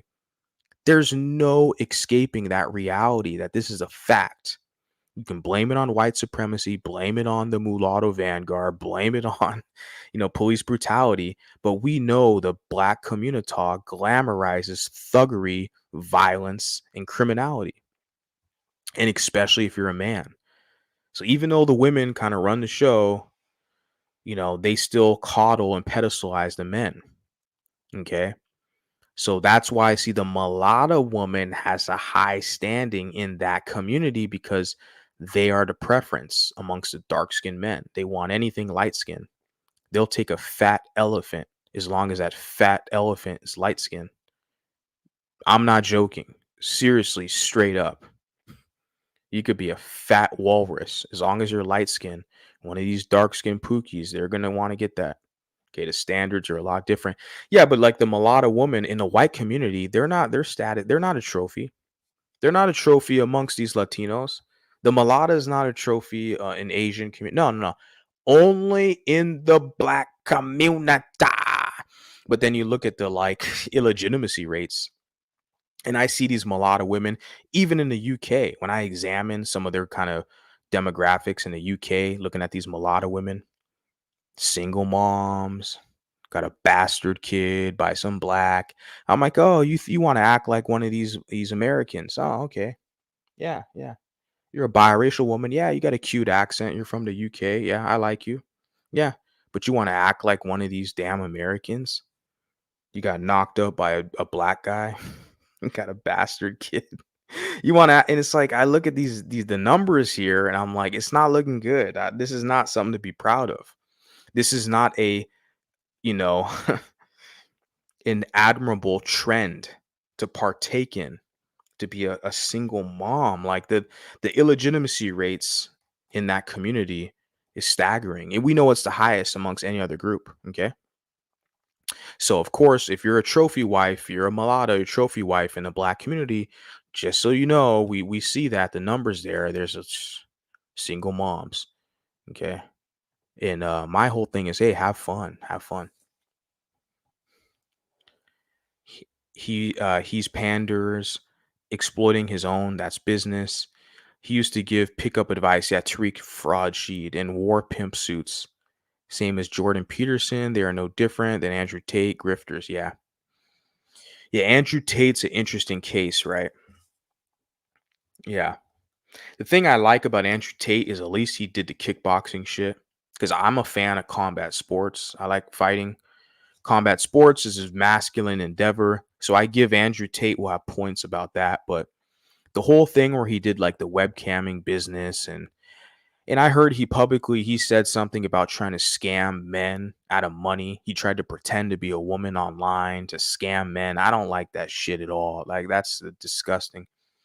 That type of shit is like, you know, you had fighters who wanted to fight him for when they heard he said that. You had other fighters, other white men who were like, I'd sign a fight to fight this motherfucker. You're trying to scam men, trying to play games, pretend you're a woman on a webcam or something behind a avatar behind a computer to scam men for money. Like if you're a dude doing that shit, trying to rob other men like that, like yeah, you deserve to we got to get in the ring and settle that. So I respect the dudes. I think it was no, it was Donald Cerrone or Sean Strickland, one of these fighters, one of these cage fighters was calling that out. And I take their side on that. You're right. Like it's too scummy, man. You're a grifter. You're trying to make money off men like that. Like you should have a product, or men should hire you. You have a service that men they want to support you. They're proud to support you. That's what I'm establishing. I want men to be like, look, I support what you're doing. I had a dude in Instagram, man. I think I'm gonna post a video talking about it. The guy's older than me. He's a fitness guru. Dude's fucking shredded. Like he works out every day. I think he works in like aviation or engineering. He followed me in my Instagram. He followed me from his business page. He messaged me. He was like, "Oh man," he was like, "Man, for 40 years," because he's older than me. He's like, "For 40 years, I thought I was the only one alone. Like, I'm so happy to he found my page, my social media." And I told the guy, like, "You're not alone, man. I appreciate your support. You're not alone." I'm just one of the dudes out here that's like gonna call a spade a spade. I see what's going on. And I don't like seeing these mulatto men getting punked out here. But yeah, so I have support from men like that. Like that encourages me, especially older cats, right? Dudes like that who are about their business in the gym, doing their business at work, working with other men. And it's like I rather have support from a guy like that, just doing good work. Okay. I don't want to rob people and like Andrew Tate, like this grifter shit. Yeah, let me change this subject. He's an ordained minister just in case the current scam doesn't work. He can be a minister in one of those black churches. It's tax free. Yeah, 501c3 status. Collect money from already low income blacks. Yeah, that's pretty sad, right? Passport bros. Black excellence is a scam too to grift poor blacks. Interesting. Yeah. Like they're already kind of low income, but they want to scam them as well. But a lot of them have money. A lot of these people, but their value system is displaced. They value things that are like not beneficial towards them. So they'll give all their money to these Asian, what they call greasy spoon. I've heard that analogy before, greasy spoon, like a Chinese restaurant or something where they serve like greasy Chinese food. You have black people that will across the country that'll give them those businesses money. It's funny how Asian people seem to know the market. They know that, like in America, they have a black consumer base because, like with white Americans, they just support other white businesses, you know. And it's like other demographics. It seems like these like other immigrant groups, Arabic and Asian, can come to America and set up shop any major city, and these blacks like line up to support these people. I mean, that's what I had my wake up call. I was like, you motherfuckers do not operate as any other tribe out here. You motherfuckers just refuse to play the game. You don't want to win.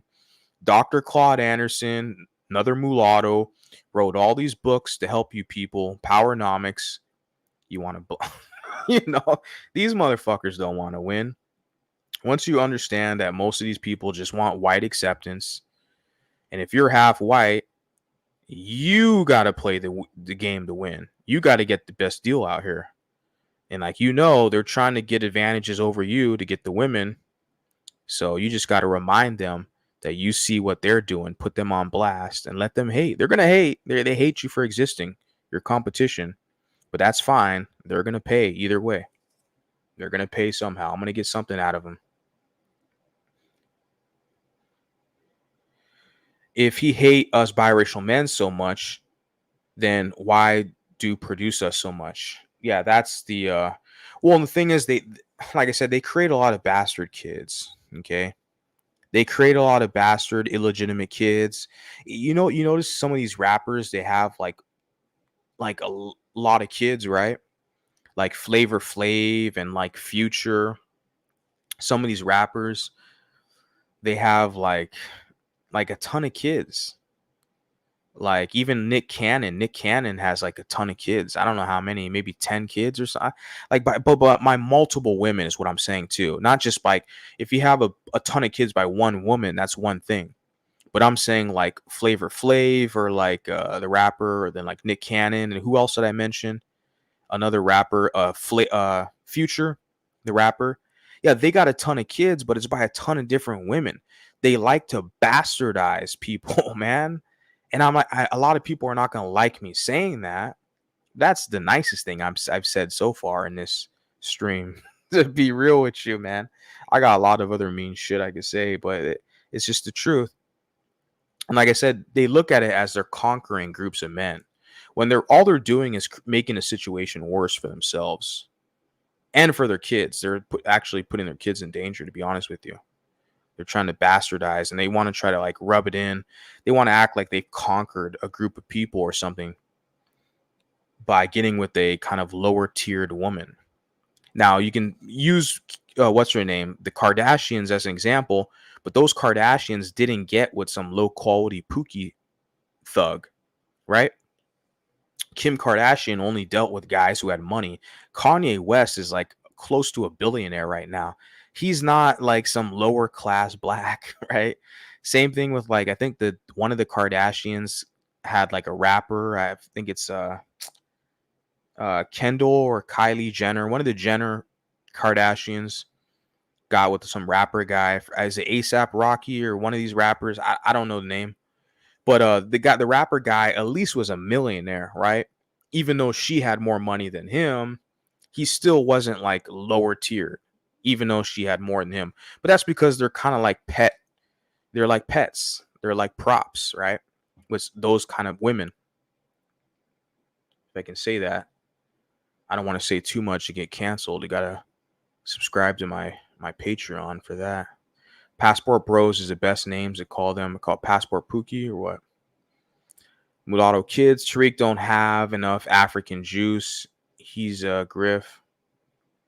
But Tariq is just a black, and he talks shit on like Tommy Sotomayor. He tries to call him crispy. Isn't that the term he uses? Crispy. He calls him because he's darker skin, right?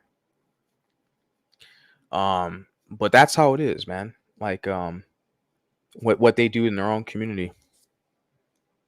My whole thing is like I laugh at the mulattoes who are black identified, who serve blacks. They want it because they're cowards. They never challenge black people, rarely ever. And if they do challenge black people, it's only based off like sexual politics. They don't challenge the conspiracies where the violence is like where they're putting a target on your back. Why I challenge the black identified mulattoes because it's like they're overcompensating and they end up being foot soldiers for pro blacks. They do all their dirty work. So you're right. I look at them and I'm like, me and you, we're not the same, bro. I'm not trying to have you in my group. I'm not trying to be in your group. You go over there, have fun over there. I'm going to be over here. You want to call yourself something else over there, have fun over there. I'm going to be over here. The mulattoes are over here. The real recognizes real. I'm good over here. That's it. Al Sharpton, yeah. I thought about that too, because even earlier today, I was looking at some stuff and I saw some pictures of Phil Valentine. This guy is like, he looks more mixed than me. Come on, let's be real. Like I laugh because I'm kind of like, I'm Puerto Rican passing. You guys look at me, see me. And it's, you look at Phil Valentine, it's like, bro, you're not black, bro. Like nobody in Africa, none of these groups, these nations or tribes would ever claim you as being like one of their kinfolk. Like, dude, you are completely an outsider. Phil Valentine, like, and not only him, there's this other cat, like Dr. Kabbalah or something like that. I see this guy and I'm looking at him like, bro, you're more like non-black than black, right?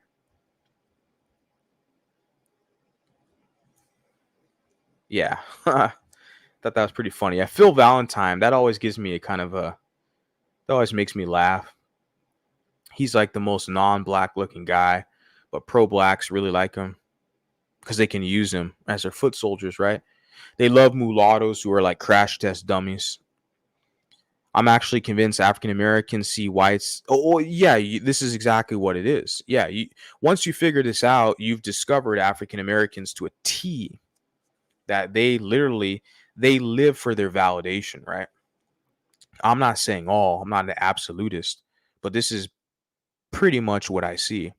This is spot on. That they look at white people like they literally live and breathe for their validation. And since those of us like me, I'm a child of a white person, so they're internally going to have this hatred and envy for us because of that, because they want our position. They want to be closer to their massa. So, in order to justify their envy and jealousy for us, they spread conspiracies about us to say, oh, don't trust them. They're wrong. And they try to legitimize their hatred towards us. That's where the Chancellor Williams conspiracies come in, where they use that's their main, blueprint that they use to justify their jealousy for us. They're like, oh, well, they're working with white people. See, I don't have to trust them. Throughout history, they sold us out. Yeah. And all it is that they're jealous of us because they want their white masses approval. Yeah. Once you figure that out, you pretty much understand the whole game. Just collect more data, share it with the public, and people will notice that and they'll gravitate to what you're doing. Try to make you seem soft and weak. Yeah, they mate guarding. But the thing is with that, they want to make you seem soft and weak. Okay. But for a guy like me, when you challenge them, right? And you go hard, right? You go hard and strong, opposed to soft and weak. When I go hard and strong, all of a sudden I'm a white supremacist. All of a sudden I'm a racist. And my whole position is like, okay, that's a comfortable position. I rather be that than be soft and weak. Like you're not punking me. So that's the whole thing. That's the game they play. Once you start punking them, once you start, showing your strength, okay, once you start going hard and you show your strength, all of a sudden now you're like racist and you're anti-black and you're white supremacist. Like, okay, well, that's better. I mean, you're not punking me. I'm not soft and weak out here. So that's how they play the game. Yeah. That's their way of trying to manipulate you to defeat you. If they can't beat you, then they're going to slander and defame your name. And who's going to give a shit, right? If they call you like a white supremacist or racist, like who do you think white people care? What, the gay whites? Okay. The liberals? Okay. You think any of the gun owning proud American whites, when they hear some dumb black tell you he's a racist, he's a white supremacist, like the people who actually run shit in the society, you think they're going to care? Like they're going to give you a job, they're going to sponsor you, we're going to get endorsements, right? He isn't a griff in my book if he is anti-biracial. Yeah. The best boxers have been mixed race or light skin, red bone. Yeah, I don't know all the technicality of the griff. I've been wrong a couple times too, where I've said, "Oh, I think this guy or this person's mulatto, but they're not." Like, it's because of the identity component is significant. A lot of us just identify as one way, define actual like court records or records as specify, but that's all super personal. I mean, I'm not publishing my personal records and shit like that. What I check, unless I voluntarily. I've said before, I've checked white on some applications, not that often, but I have done it. It's like, well, shit, I got a white mom. If they tell me like you got to pick one, especially now today. Before I would have probably just checked black. I was foolish and naive. I had too much sympathy in the victim class. But now I'm like, well, shit, that doesn't benefit me in any way. The same people, if you check black, you're caping for them. These are the same people, they're trying to check Indian. They're trying to run away from their blackness. It's like, what the fuck? You're mixed, you're biracial, you're trying to claim black. The same blacks, they're trying to claim fucking Mexican or Indian. It's yeah, it's crazy. So I don't get too deep on the whole identification. You said like the griff thing because yeah, I'll just leave it at that. Huey P. Newton, Malcolm X, both mixed race, light skin. Yeah, but they have to fight extra hard to prove their blackness, just like Dr. Claude Anderson, just like a lot of these other guys, right? And what did it do for them? How did Huey P. Newton end up? Didn't Huey P. Newton get like clipped in a drug deal or something? And he had a doctorate degree from Santa Cruz, I believe. Yeah, Santa Cruz. He had an honorary doctorate degree, but didn't he get clipped in an alley somewhere with like a drug deal or something? So all that pro wax and Bobby Seale, dark skin, he lived on. He's still living. He's still alive. Bobby Seale. So it's like the light skinned guy who is at the forefront, all pro black, he ended up getting clipped fighting for these fucking blacks. And then you got Malcolm X. We all know what happened to him. Wasn't the white man who did him in. It was a black man. But of course, what they'll say is, oh, it was the white man. The white man sent a black man to do the dirty work. It was the white man who sent the black man to do in the black man. So it wasn't really the black man who did it. It was the white man because the white man put a spell on that black man. And, the black man suffers from self hatred and Willie Lynch because, it's the white man system. You know what I'm saying? Because it's the white man system. So it's the evil white man. It's that white man's fault that what happened to Malcolm X. You're not the black man. It's not the Nation of Islam, the black man, the one who put the gun at him, but because the white man told that black man to point the gun at him. So, it was the white man, you know what I'm saying? This is literally the type of circular conversations you will get yourself involved in if you entertain the foolishness. Nothing is the fault of them. No accountability. It's always the white man's fault. When a black man does something negative and bad and detrimental to another black man, when you're talking to these pro-whacks, it is always the white man's fault. That is the default setting. Now I get involved in the conversation because now these blacks are starting to say, oh, it's the mulatto's fault. It's the white women's biracial children's fault. It's the white man's biracial children's fault. So now I'm like, oh, okay. Now I'm here now. Now I'm paying attention. I'm taking notes now. Okay. I heard you. I don't know how his wife tolerates the disrespect. He is speaking out against people like her. Yeah, you know what, man? I've heard something behind the scenes before. I think she talks a lot of shit back, to be honest with you. His wife, how can you, how can you just sit there and tolerate it? I watched the Instagram live before of Tariq a few years back, and I kind of got the hint that his wife was actually like talking some shit back because you can't put up with that clown. And the thing is, he pays all the bills for that woman. She's got 2 kids with him. He's grifting blacks. These low self-esteem blacks, black Americans. Let me be specific, okay? Don't want to lump everybody in. Talk about the FBA, black Americans, who a lot of them historical low self-esteem. That's why they're claiming to be Indians now. So Tariq Nasheed's grifting off of them. And of course, Tariq Nasheed's getting money from them. And he's giving that money to his biracial, his half-white wife. And so she's basically taken care of. Okay. So I think that's kind of why she puts up with it. I don't know the whole circumstance, but like I said, I heard a Instagram live before Tariq, and it sounded like, yeah, she bites back and says some shit. I'm not gonna say what I heard her say, but if I was in her position, which I'm not, whatever, just leave it there. Our typical. Hey, what's up, man? GP in the house. Grift or grifter, not griff.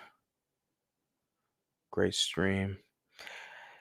I think this is like the longest I've ever streamed before. I'm just whatever, just vibing. It's a late night. It's already early morning where I'm at. I gotta get up. I got a couple students. I got some tutoring. I already got my lessons planned out for them. So I got some students to talk to, consult with.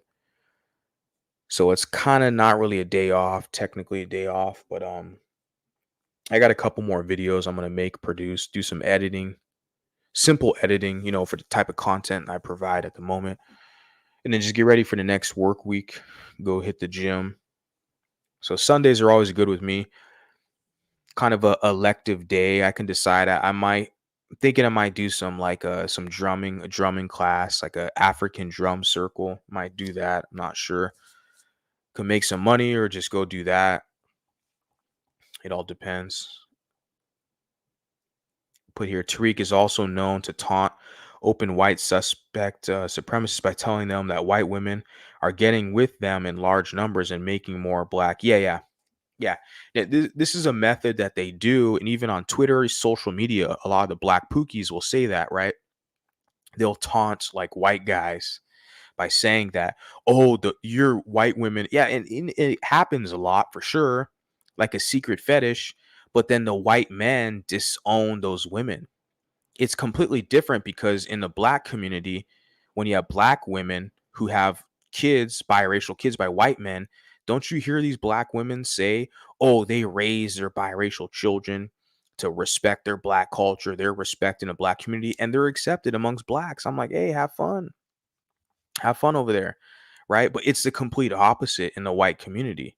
Now, for me, I haven't been shunned like that. That to me, it wasn't my father. Nobody in my black family is like some black supremacist shit. They're all like Christian conservatives.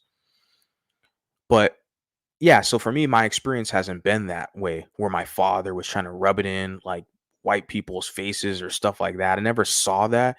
But what you're saying here is very true. I've seen this in Twitter and social media, where literally they're trying to act like it's a flex, like, oh, your women are with us, and ha ha ha ha. And I've seen other dumb blacks on X say that, and it's like, yeah, but when you're those women get like a label on them of like, and their value is they're devalued and they're less than amongst the other women in that group. Like I said, versus the in the black group, where a black woman can be with white men, be with whoever the hell she wants, have mixed kids, and she's still like the queen of the community. Nobody's gonna do shit to her. Black women run the community, so it doesn't really work the way they think it does, because white men still have the power in the white community. Even though there's more white women than men, the white men still have code of conduct and structure to where they shame the women. So yeah, and he's saying black children when they're biracial, right? They're not black. You put here in large numbers, right? And yeah, it's stupid on their part, because a lot of those black children, those black fathers, and they create bastard kids, and if they're not there to influence the kids, then those kids are going to grow up and not identify with the father's culture. So whose fault is that? Is that the white woman's fault? Is that the white man's fault? Or is it the black man's fault? You tell me. Because we analyze these conspiracies that they're spreading on us. They want to blame the white man, the Portuguese, the Lancandos. They want to blame the white woman with her biracial kids, but they never blame the black man for anything, because a black man's coddled in the black community. You know, nothing's ever their fault. You notice that? It's the white man's fault, guys. The white man's fault, right? So that's kind of where you go. That's what you see. How can you be pro-black but brag about getting with white women, essentially canceling your own self out? Exactly. Having mixed kids. Exactly. That's Tariq. Like your comment you initially put above this one about Tariq Nasheed bragging. He's trying to flex the white supremacists that the women are getting with black men. But honestly, those women, they call them coal burners or mud sharks. Like they're basically casted aside to be like whores or just for fun. Like people don't want to start families with them and grow with them. Like they're just replaced with other women who are more productive. So it's like you said, it's very true. Where it's like, how are they going to try to brag about being pro-black, but they're hooking up with white women? But see, that's the black community, how they weaponize the one drop rule. My whole situation with this channel is to let these mulattoes know you're essentially caught in the middle in all intents, for all intents and purposes. In a lot of regards, you're caught and stuck in the middle because they weaponize you against yourself. The black supremacists, they all have secret deals with white people against mulattoes. They want to neutralize you. That's the position this channel is, spread awareness to let you know this is very real. Tariq Nasheed, Dr. Umar Johnson, they all huggy, buddy hugging up with white people and then they jump on social media to attack biracials, right? Even though he's fake, it works because most AA are desperate for validation, white validation, right? So if he can say he's pro-black and then marry a half-white woman, yeah. And the sad thing is with a lot of the biracials is they're desperate for black validation. That's where they get fucked up in the game. And I told some dude that too, the Ant Report. I was like messaging him behind the scenes like a month ago. I was telling him like, yeah, a lot of these mulattoes, man, they're just straight up hustling backwards. Like, you'd think you want to like elevate yourself in society. You want to marry up.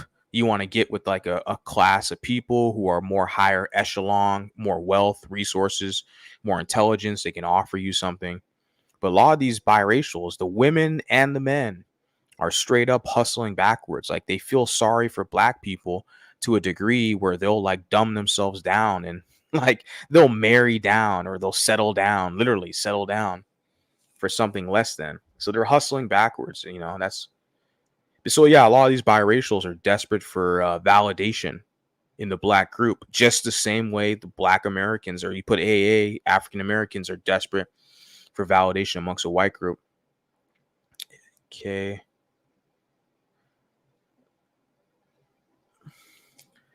The fact is, African Americans think that whites are better than them. Of course, we all know this is fact. And they live for their validation, right? And acceptance, right? They have those thoughts on their own. Yep. And they want to use us as proxies to kind of bridge that gap. They literally want to use us as a bridge. And you have guys like Obama who is publicly saying that we could be used as a bridge between groups. I'm like, nah, fuck that. What are you going to pay? You're not paying me? Nah, I'm good. I'm good. I'm going to develop my own culture, develop my own identity, develop my own code of conduct, develop my own structure. I'm good. I already have a flag. I already have a solid group of people. I already have a network. I'm good. Nope, I'm not going to be a bridge. You're not going to pay me, give me no resources, nothing tangible. There's nothing to say. I've already did all the caping in my 20s. I did all the pro whack shit and didn't, basically let me down, didn't give me any good information. So, yeah. Dr. Dusty going in on Tariq. Was it Umar or did Tariq used to be a rapper? Because Tariq does his mink slide. Remember that mink slide, Tariq Fraud Sheed? And then the dude has like a white producer and like a white, he's talking all this shit about white supremacy and white people, but he hires white people, That's why I'm like, man, these grifters are hilarious. But yeah, you see like Andrew Tate, Tariq Nasheed, and Dr. Umar. It's all pro-black grifters, man. Well, Andrew Tate's not pro-black, but he's still grifting off men. He's grifting off men that are looking for solutions out here. You put here, they call the destruction of black civilization. Yeah, the Black Bible. They used the book to justify their envy of you. Exactly. Yeah. They use that book to justify their envy and jealousy of multiracial mixed people. I want you to understand that. I want you to understand that that is extremely significant. That book gives them like a level of legitimacy to where they feel like they're justified in hating on you because you're mixed race, because it gives them like what they call plausible deniability, where they could just say, oh, well, see, the mulattoes were used against us in ancient Egypt. I shared with you guys that clip of that ghetto idiot in his car listening to Tariq Nasheed, the rest of the pro whack grifters. They jump on camera talking shit about biracials. I don't trust them because 1,000 years ago, before that dumbass Pookie was even born, he's talking about how that empire was like usurped by these hybrids and mulattoes. You see that? Some stupid baboon in his car making $40,000 a year is going to act like he's like some Egyptologist or some archaeologist talking about ancient history. You see how they do that shit? How they hop up on social media? It's because they have more numbers than you. They have more numbers than you. So it makes you think that what they're saying is actually like a viable information. It's just, this is some stupid ghetto idiot. I wanted to share that clip to let you guys see how that information that Dr. Umar and Tariq Nasheed, how the average everyday ghetto idiot gets that information and they spew the same, they regurgitate the same shit. Okay? They're trying to act like they're historians and Egyptologists, and 2,000 years ago, the mulattoes, they usurped the black kings and queens of Egypt. Man, fuck you. Like, you know, I'm just one guy kind of calling it out. So I'm gonna get the hate. People hate me. They've been hate. If they hate you just for existing, for being a decent, good-looking, handsome, biracial guy, I mean, they're gonna hate. It doesn't matter, man. People are gonna hate you regardless. But you got to speak the truth. So it says here, this is very do they will do whatever it takes. A video of angry biracial's channel showed a black man who left his kids who are lighter than him for a white woman and her kids. They do whatever it takes. Yeah, they do whatever it takes for white acceptance. Yeah. Yeah, that's all they want. All these I mean what's his name? Andrew Tatum, um Coach Greg Adams. I shared a clip with you guys, right? When I talked about how those guys are calling biracials half breeds, and those guys have a majority white audience. And yeah, they want white acceptance. And those are just those guys. But trust me when I tell you, these pro blacks, they're no different. They want white acceptance. And they want to use biracials to get that. And I'm one guy saying, nah, you people gotta pay me. Fuck that. I have my Cash App scrolling across the screen. It's gonna be that way for a long time. Nah, you people gotta pay me now. Fuck that. I have heard another one of their conspiracy theories. They said Native Americans originally are mixed people of African Asian DNA. Yeah, yeah, they pull that crap. They talk about the Folsom people and then being originally black who mixed with Asian or something. I think even Dr. Claude Anderson tried pushing that crap. He kind of gave the Negroes some ideas. And I think it was even they talked about how California was originally named after a black woman, a mythical black woman. They have like a milk company called Khalifa. Looks like a black African woman. That's a myth that they have. That California used to be an island named after a black woman, and that there was a tribe there, Folsom tribe. So they have some of that mythologies. They always push mythologies, right? And conspiracy theories to justify the fact that they're not really developing shit like that. And those who are developing, you come to find out, hey, it's a mulatto. Charles Drew, Dr. Claude Anderson, right? Well, they have other people who are developing stuff too, but I'm just talking a little shit. You put here, we need to apply pressure to stop them from reproducing with our, well, that's going to be almost impossible.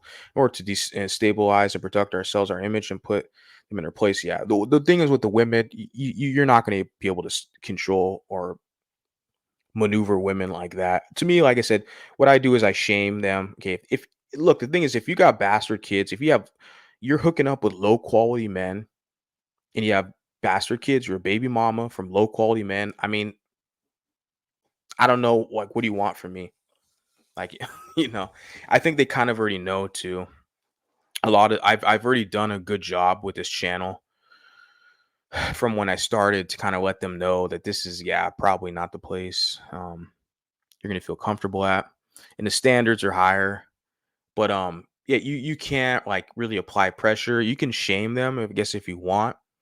For sure. I mean, that's what I do for sure. I just kind of laugh. Like I use terms like Pookie's leftovers. I use terms like that, you know. But like I don't it doesn't like the women who are worthy are gonna like if you're doing something good, they're gonna follow you. Like there's a woman in Sao Paulo, Brazil, who has a fucking massive following on Instagram. And she found my page through, I guess, somebody. She followed me. I was like, damn, she's like the biggest she has the most numbers out of anybody who's following me on social media. That's on Instagram. She's a Pardo woman in Brazil. And it's like a woman like that, yeah, they're gonna follow you. And there's another woman, shout out to her, American mulatto woman. She has some good numbers like in social media. She has a YouTube page, her professional page, and in her Instagram, she has good numbers and she follows me. She likes what I'm doing. I'm not going to mention her name, but shout out to her. So like the good quality women like that, like if you're doing something good, like they're going to follow you. Like, and they're not baby mamas. Like, these are women about their business. They're connecting with people. They have a larger following than me, way larger. And they followed me. I didn't know who the hell they were. They connected with me. So, like, I feel like if you're an admirable man, a noble man, you have a noble cause, you have integrity, principle, you're proud of yourself, you're trying to connect with people, like, good quality women are gonna notice you. And that's what I've seen here with what I'm doing. So, like, I don't really need to enforce codes or apply pressure for me personally. It's just the good quality women are gonna find this page and they're gonna support it. And yeah, there's even a so that's how I look at it. Like, I just don't even associate with like the hood boogers or like the baby mamas. They got like bastard kids by Pookie. It's just they're already gonna know. Listening to me, they're gonna know quickly that's like, yeah, it's probably you're on the wrong page. I think. Shout out to DC. DC's up in the house. Damn, it's super late. We got DC saying keep calling them out. PS J. Cole, Tyler, Jordan, Sparks are mulatto nominees at Grammys. Yeah, I haven't been paying attention to Grammys, but for sure. Shout out to you, DC. You notice this as well. They talk about us with much more hate than whites. You notice that though, don't you, Val? I think you're over on TikTok, I think, as well. He said you found me over on TikTok. You notice that they hate us more than white people? You notice that? Like the yeah, because they hate the fact that we're black and whites. They hate us for that. They wish they were us. And you're dealing with dangerous people. Like, my whole thing is, look, we just got to get away from them. Once they start spreading these conspiracies and that stuff, you just got to distance yourself. Get the hell away from them.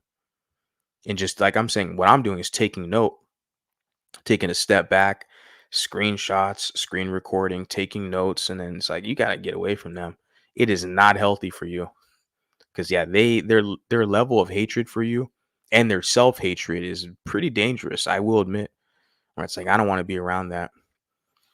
I'm saying he's calling Tariq a grifter and not a griff. Race baiters are called grifters. Yeah, I think there's probably a pronounce or yeah, I've never I didn't even use the term griff in this whole stream. I don't get into all that. Like I said, if you're like 70+% monoracial black, you're just basically black, you're black passing or black identified. It is what it is. Vice versa. If you're like 70+% European, you're going to be more so European. I'm not really in that whole discussion. I've already known that from the beginning because nobody technically uses that term griff. That's like an internet term that people use when they're kind of adjacent to mixed spaces. In the real world, when they go to the jobs or they go to the concerts or wherever they go, they're just saying they're black. They're only using those kind of special terms here. But for me, real world off the internet application, I'm biracial, I'm mulatto, period. So I'm not, there's no other like jumping into blackness or whiteness or something like that. My maternal grandmother is a griff. On YouTube, they call the folks that jump on trends, i.e., manosphere race, grifters. Yeah. Yeah, all the manosphere in is a grifter. Even race, people could say that. Yeah.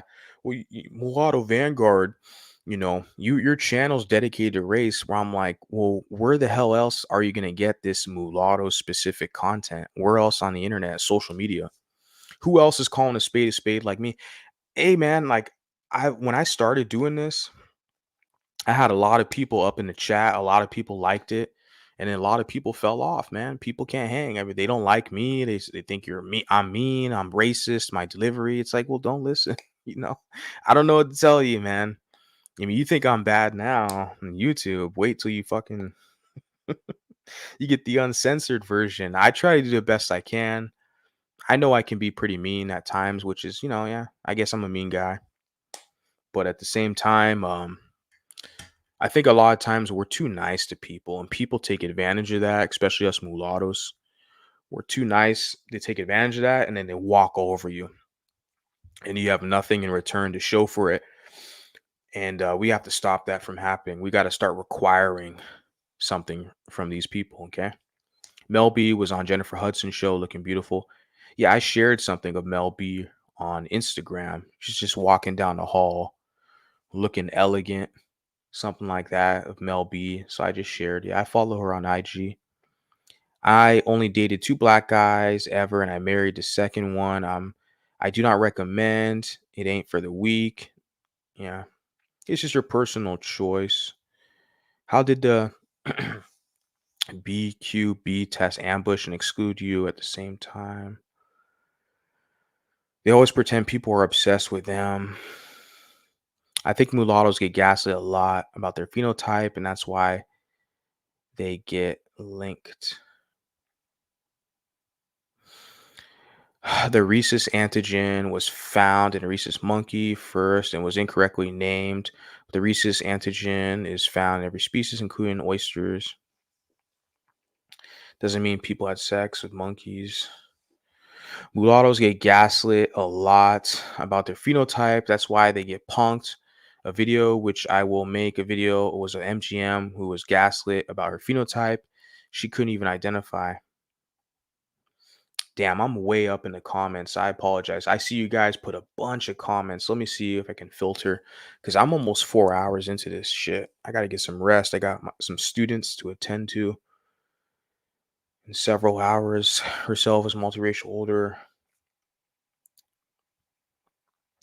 Yeah, and this guy's a liar, Dr. Umar. Umar is trying to convince himself he don't like he likes white people. Like he got his doctorate degree.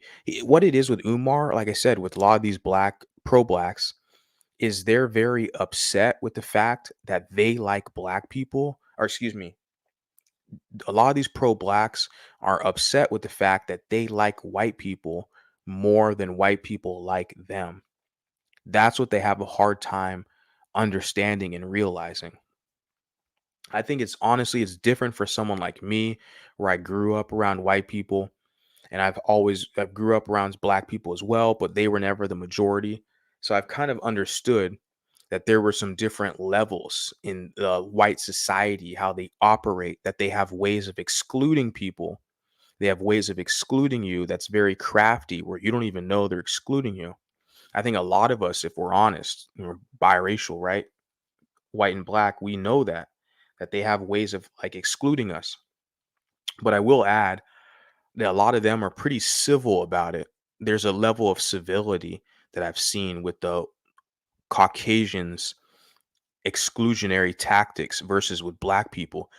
With the African Americans, maybe let me be specific, there's a lot of kind of tribalistic and savage like exclusionary tactics they use versus with Caucasian Americans. Honestly, I'm going to be straight up honest. That's what I've noticed. But with a lot of us, we've grown up around white people, so we've kind of been accustomed. We've noticed, oh, okay, I see what's going on. They're using these certain words. Like there was an example. I was like a teenager smoking herb, smoking weed. A group of white guys, white friends, white males, but one of the people there was a woman or girl. Excuse me. We're all teenagers, and I think they were all going to go to her house to smoke, but then like they made like a plausible kind of excuse to say, oh, they only allow, there was like a group of us, but they said something, oh, they're only allowing a certain amount of people in the house. They're only can allow like 4 or 5 people in the house, but since there's 6 people, you're the sixth guy, so they can't let you go to the house, right? It was something like that. And I even then as a kid, I was like 16, 17, I already knew what the hell was up. I was like, ah, whatever, fuck you guys. Let me leave. And they were gonna do was just go to this girl's house to smoke herb, and I don't know what else, watch some dumb shit on TV. I was a kid, but I knew right then and there as a kid, like, oh, they're basically kind of trying to exclude me because I'm like the brown guy amongst the group. I didn't take it to heart, super personal. I've kicked it with these people, smoked and chilled at their houses, not the girl's house, but the other guys' houses and stuff like that. Met their family, was in their house, all this crap. So to me, I kind of knew what it was even then at a young age. I'm not saying it's right, but that's a reality of the situation. That's what occurs with us. It but with me, what I'm saying is I've noticed that there's more civility there when I saw that they tried to kind of, or the girl tried to kind of, be civil around the manner, the fact was like, I don't want you here. You're an extra person here. Get out of here. I only want to smoke and kick it with them. But I've noticed that when you get around with blacks, like there's this vicious, savage kind of outgrouping where it's like, oh, you're a half breed or you're a mutt. I don't like you or something like that. I'm like, oh, you know that there's like consequences for that. I mean, our numbers are growing where we're establishing these consequences, but that there's basically repercussions for that. You don't just act like that and say that with that just going unnoticed. No, I'm remembering you. I'm taking screenshots. I'm documenting this. I remember you. Okay, so if I ever encounter you in the future, I'm gonna get something for you. So that's the difference I've noticed with the kind of different groups and their exclusionary tactics that they utilize. That some groups are more civilized, where others are more savage. Okay, pro blacks can't resist the white woman's seduction. That's funny. I'm surprised Umar hasn't been banned. Yeah, I don't know. I don't know. And the thing is with the whole hate speech, what do they deem as hate speech? Because they could say for me that I'm, doing hate speech. They could say that for me. The thing is, it's very fluid and loose. They can claim anyone is, partaking in hate speech. When you're on these social media platforms, these are private companies, private entities. They can, change and they can, adjust what their terms are and what they deem to be hate speech against a protected class, right? But what you come to find out, if you're mulatto, you're mixed race, your ass is not a protected class. Oh, but the blacks are. Oh, because they're special victims, like on TikTok. Oh, but the LGBT are. Oh, they're special. Yeah. So that's why you have all these mixed people who want to say they're black and that they're gay. They're black and LGBT. You see that with mixed people. Yeah, because they can have their little special victim class, victim protection. So they could talk all this shit on everyone else. But when someone gives it right back to them, they want to play victim. I see the damn game. Yeah, because that whole hate speech thing, man. Like you're on a private company's website.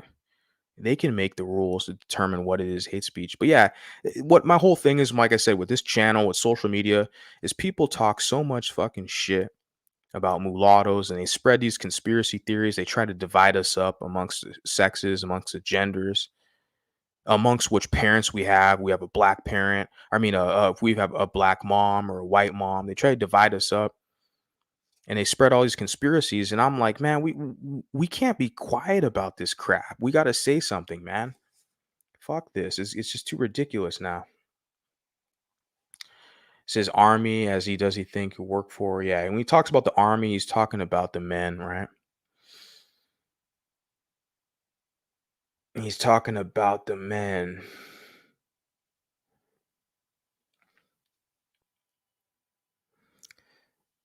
Yeah. Damn, I'm gonna start winding things down. I've been here too long, to be honest with you. But shout out to you guys listening. I appreciate you guys here. This is what I'm doing this for. Pro bono. I'm here to serve you guys. I'm a public servant, a messenger.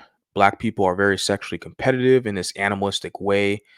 It's why mixed men get the shit from black men and mixed women. Yeah, exactly. Yeah. And you see that, how that group, how they basically, like I say, my experience is different versus a mixed woman, but I sympathize with the women. I mean, I basically I pedestalize mixed women, mulatto women. To me, they're the preference, you know. And but no, yeah, this is what it is. Like with mulatto women, most of their hate is gonna come from black women, dark skinned black women. We have all the testimonies. We all know this is facts. But black men will pedestalize them. Black men will be the nice ones to them. But the black women hate them the most. Where for me as a guy, a mixed guy, I don't get hate from black women. Like and but some of them I there is hate. I get some hate from them, but they don't pedestalize me as a mixed man. That's the difference there. But I get the most hate I get is from black men, not white men. I get some hate from Mexican men too, but I grew up in California. The older I got, the more I realized it's basically black men who are the most jealous and they're competing with you for the mixed women, right? But like I said, yeah, I don't like the black women don't pedestalize mixed men like that, but they're not really throwing hate at me. That's the thing I can say where I'm not getting hate from them, but I'm not getting pedestalized versus the dynamic with the mixed women. They're getting hate from black women, but the black men are pedestalizing them. So it's an interesting dynamic, right? The women that I've had the most success with, that I guess you could say there's, I don't know if there's a level of pedestalization. I wouldn't use that term, but maybe exoticism, if I'm pronouncing it correctly, would be like Mexican women or Latina women, where I've had a handful. Literally, I can count on both of my hands the number of women who are like, "Oh yeah, I let you get some because you're light skinned or you're mixed or you look like this." Literally, I've had chicks who like wanted some and got some just because I'm mixed, I'm light skinned. But as I'm older and more mature, then it's like, now I know why these dark skinned blacks are haters. It's all jealousy. Now I know why. It's stuff is starting to click and make sense the more you mature. But yeah, you put right here competitive in this animalistic way. Yeah. And the dynamic is, there's the nuance there, the gender nuance between us. But they try to divide us up. That's the key thing here. Like when you hear Tariq Nasheed, who married a mixed woman, and Dr. Umar Johnson, they want to divide us up because those are men. They want the women, but they want to hate on the men. They want to kind of punk the men, or they're going to try to. The mixed men that they allow in their group, you notice that they're the older, non-competitive men, the men who aren't in the sexual marketplace, the men who already have like a partner, like Phil Valentine, Dr. Claude Anderson, right? You notice that when you have guys like Tariq Nasheed or Dr. Umar Johnson, whenever they give praise to a mixed guy, it's never a guy that's their age or younger that's in the sexual marketplace. It's always a mixed guy that's already married or that's old. They aged out of the marketplace. They're not even in the market. See, because it's all about sex with these people. Like you put here, competitive and animalistic. It's all because to them, that's their metric of how they measure their kind of manhood or humanity, right? Unfortunately, they want to bastardize other groups of people. They create more problems for themselves. And then they want to spread conspiracy theories to justify their jealousy. And a lot of us, we get the shit end of the stick. But now we're in a position to organize and to understand that we're going to have to fight back against the rhetoric. Yeah. Shout out to Flowers in the house. Let me try to get through these comments real quick. It's almost at the 4-hour mark.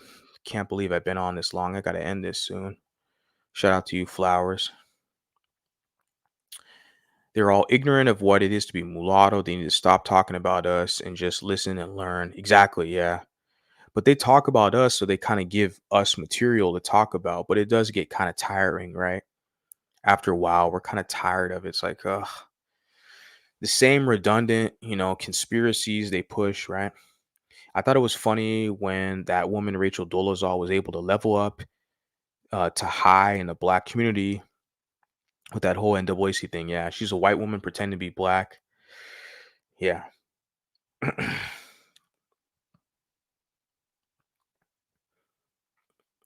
Mulatto women need to procreate with mulatto men to stop getting banged out. That's funny. I remember my black cousin had me speak to a white woman instead of her. She was saying I'd get better results. They absolutely, it's usury.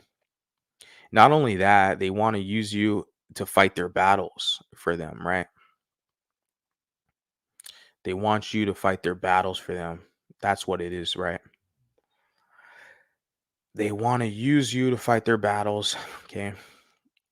The way they compete with other men is to cuck them. They want to conquer the men by getting the women, impregnating the women, exactly, and having bastard, illegitimate children. And they brag about that with white groups too, right? Like Tariq Nasheed, he's so pro-black and FBA, but he'll publicly go on Twitter and talk crap about white supremacists about, oh, your white women are with black men, and I'm sitting there like, that's not going to end well for you, Tariq. Like your numbers are dwindling. You're going to have more mulattoes. You think they're going to be on your team? I doubt it. Once those mulattoes hear me, my shit's growing, bro. My page is growing. My influence is growing. Once those mulattoes realize they have another option, they're not going to be underneath Tariq kissing his butt, because they're going to see how should I say this? I don't even know how to phrase it. Basically, how defeated and conquered they are. They're going to realize, oh shit, why am I siding with losers? It doesn't make sense. Or yeah, they want to brag about, like, yeah, cucking or punking other men when you're just creating bastard illegitimate kids, and you're basically creating, I hate to say it like that, but that's really what's happening. Like, and what is stats of that? A lot of those kids, they get lumped in the black group. So even if they do achieve something, like look at a Patrick Mahomes, they want to claim Patrick Mahomes. Dude, that guy's got a white mom, two-parent household. Sage Steele, she's got a white mom, black father, two-parent household. You blacks can't claim them. You can't claim those biracials. Those, you can't, man. Sage Steele or Patrick Mahomes. You're not going to claim our good biracials. See, they want to try to punk you and like claim all the best ones and just throw away, like, no. Those people succeeded because they were around civilized white people. They've had good opportunities from white corporations. Sage Steele, ESPN is a white corporation. Patrick Mahomes, NFL, white corporation. Okay. So no, it's because they had opportunities from white people. They were raised around white people. That's part of who they are. They have a white mother, both of them. So yeah, no, don't let these blacks fucking trick you. They want to like try to cuck these other groups to put. No one's gonna put up with that shitty deal today, man. That's all right. The 4 hour mark. What is a strategy we can use to combat against their tactic of impregnating and bastardize? I mean, to me, they're cast off. If the women aren't supported, like if they're not, they have no business, they're not supporting you or something like that, just cast them off. There's been a couple content creators here, I'm not going to give them any clout, who they're basically I call biracial baby mamas or Pookie's leftovers. And they had, when I first heard about like these mixed, so-called mixed spaces on YouTube, I saw a couple of their channels and they already had a following, already had an audience, some subscribers, all that stuff. And I didn't know what the hell I was doing. I just started my channel. I was like, hey, I want to talk about, biracial stuff. But I saw their channels, but eventually I found out that they were like baby mamas, that they had kids by black men and they're not married to these guys. And then I started to analyze their behavior. I'm like, oh fuck that. Let me just block these fools.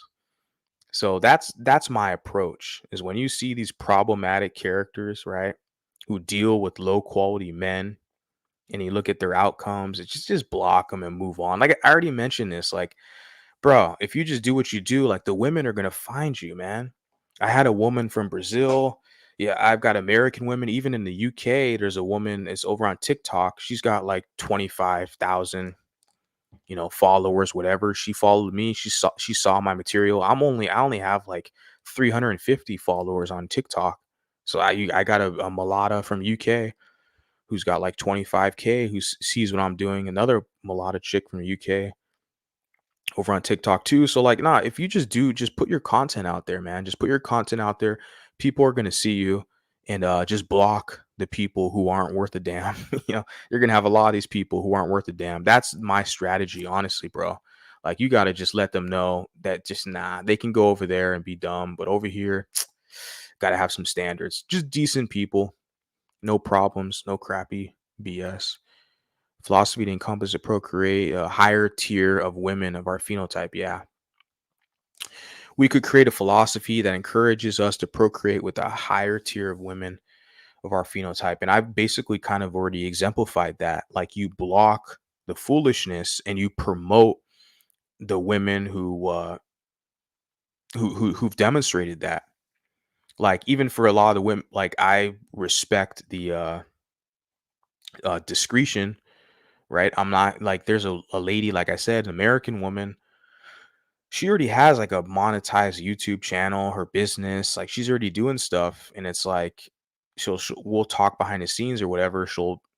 She told me to, it would be cool if I reviewed a video, and like I checked it out. I didn't even really want to talk about it, but for her, I was like, yeah, I'll review it.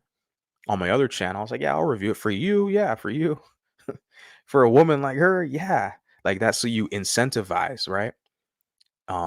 These type of women of that caliber, higher tier. She's a higher tier woman. She's like a veteran too. She's a United States veteran, but she has her own business, pretty, feminine, mulatto woman. And but yeah, that's the way I would definitely do it, is you incentivize those type of women. And the women who are problematic, you just block them, get rid of them. Don't even deal with them, okay? If they want to be pedestalized or fetished around black guys, right, that are lower caliber, let me make that distinction, a class distinction. If they're lower caliber guys and they're a baby mama and they're hanging out with these guys, it's like, look, have fun over there. I'm good. I don't need any dead weight over here. I'm sorry. But yeah, just incentivize good feminine women. Let them know you respect their presence. You put here, we could then procreate lower tier biracial, bastardize them, and make them follow us. Is they will see, and I don't know about that. I'm not trying to replicate any of that. Black History Month is White History Month too. Whenever a mulatto person is included in a month, yeah. Not only that, don't you have like President's Day in Black History Month? You have like Washington's birthday, I believe, or Lincoln's birthday is the 12th. Lincoln's birthday is a white man. His birthday is in this month, so you do have that here. And let me see. Damn, I'm gonna get through this. Why is it that most Black Americans can't take criticism and blame everyone else for their own actions? Yeah, that's like the age-old question. Yeah, it's our fault now, though. It's the biracial's fault. Chancellor Williams told them we're going to side with whites, even though the same blacks are going to side with whites against you. They're going to like try to reverse psychology and blame you instead. See that shit? It's like, yeah, you just got to document it. This is just, like I said, the title here is part 1, because I'm going to get deeper and deeper the more that these people give me information to kind of expand on, right?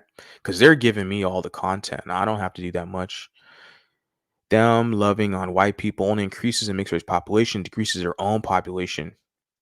And they try to play themselves with that when they talk about Francis Cress Welsing, or they have the song Fear of the Black Planet by Public Enemy, where in the song, like the chorus of the song is like black man, white woman, black child, black you know what I'm saying? Like they have something like that.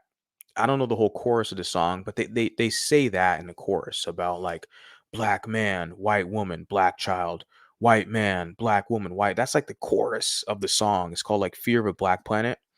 So they pump themselves up with that one drop rule, trying to claim everyone is black, that if you mix with all these other people, they're going to be black. Fear of a Black Planet. And they push Francis Cress Welsing as well. Francis Cress Welsing, where she pushes a lot of that stuff. She talks about genetic annihilation. She talks about white supremacy's like main fear is genetic annihilation with blacks, and they mix it and stuff like that.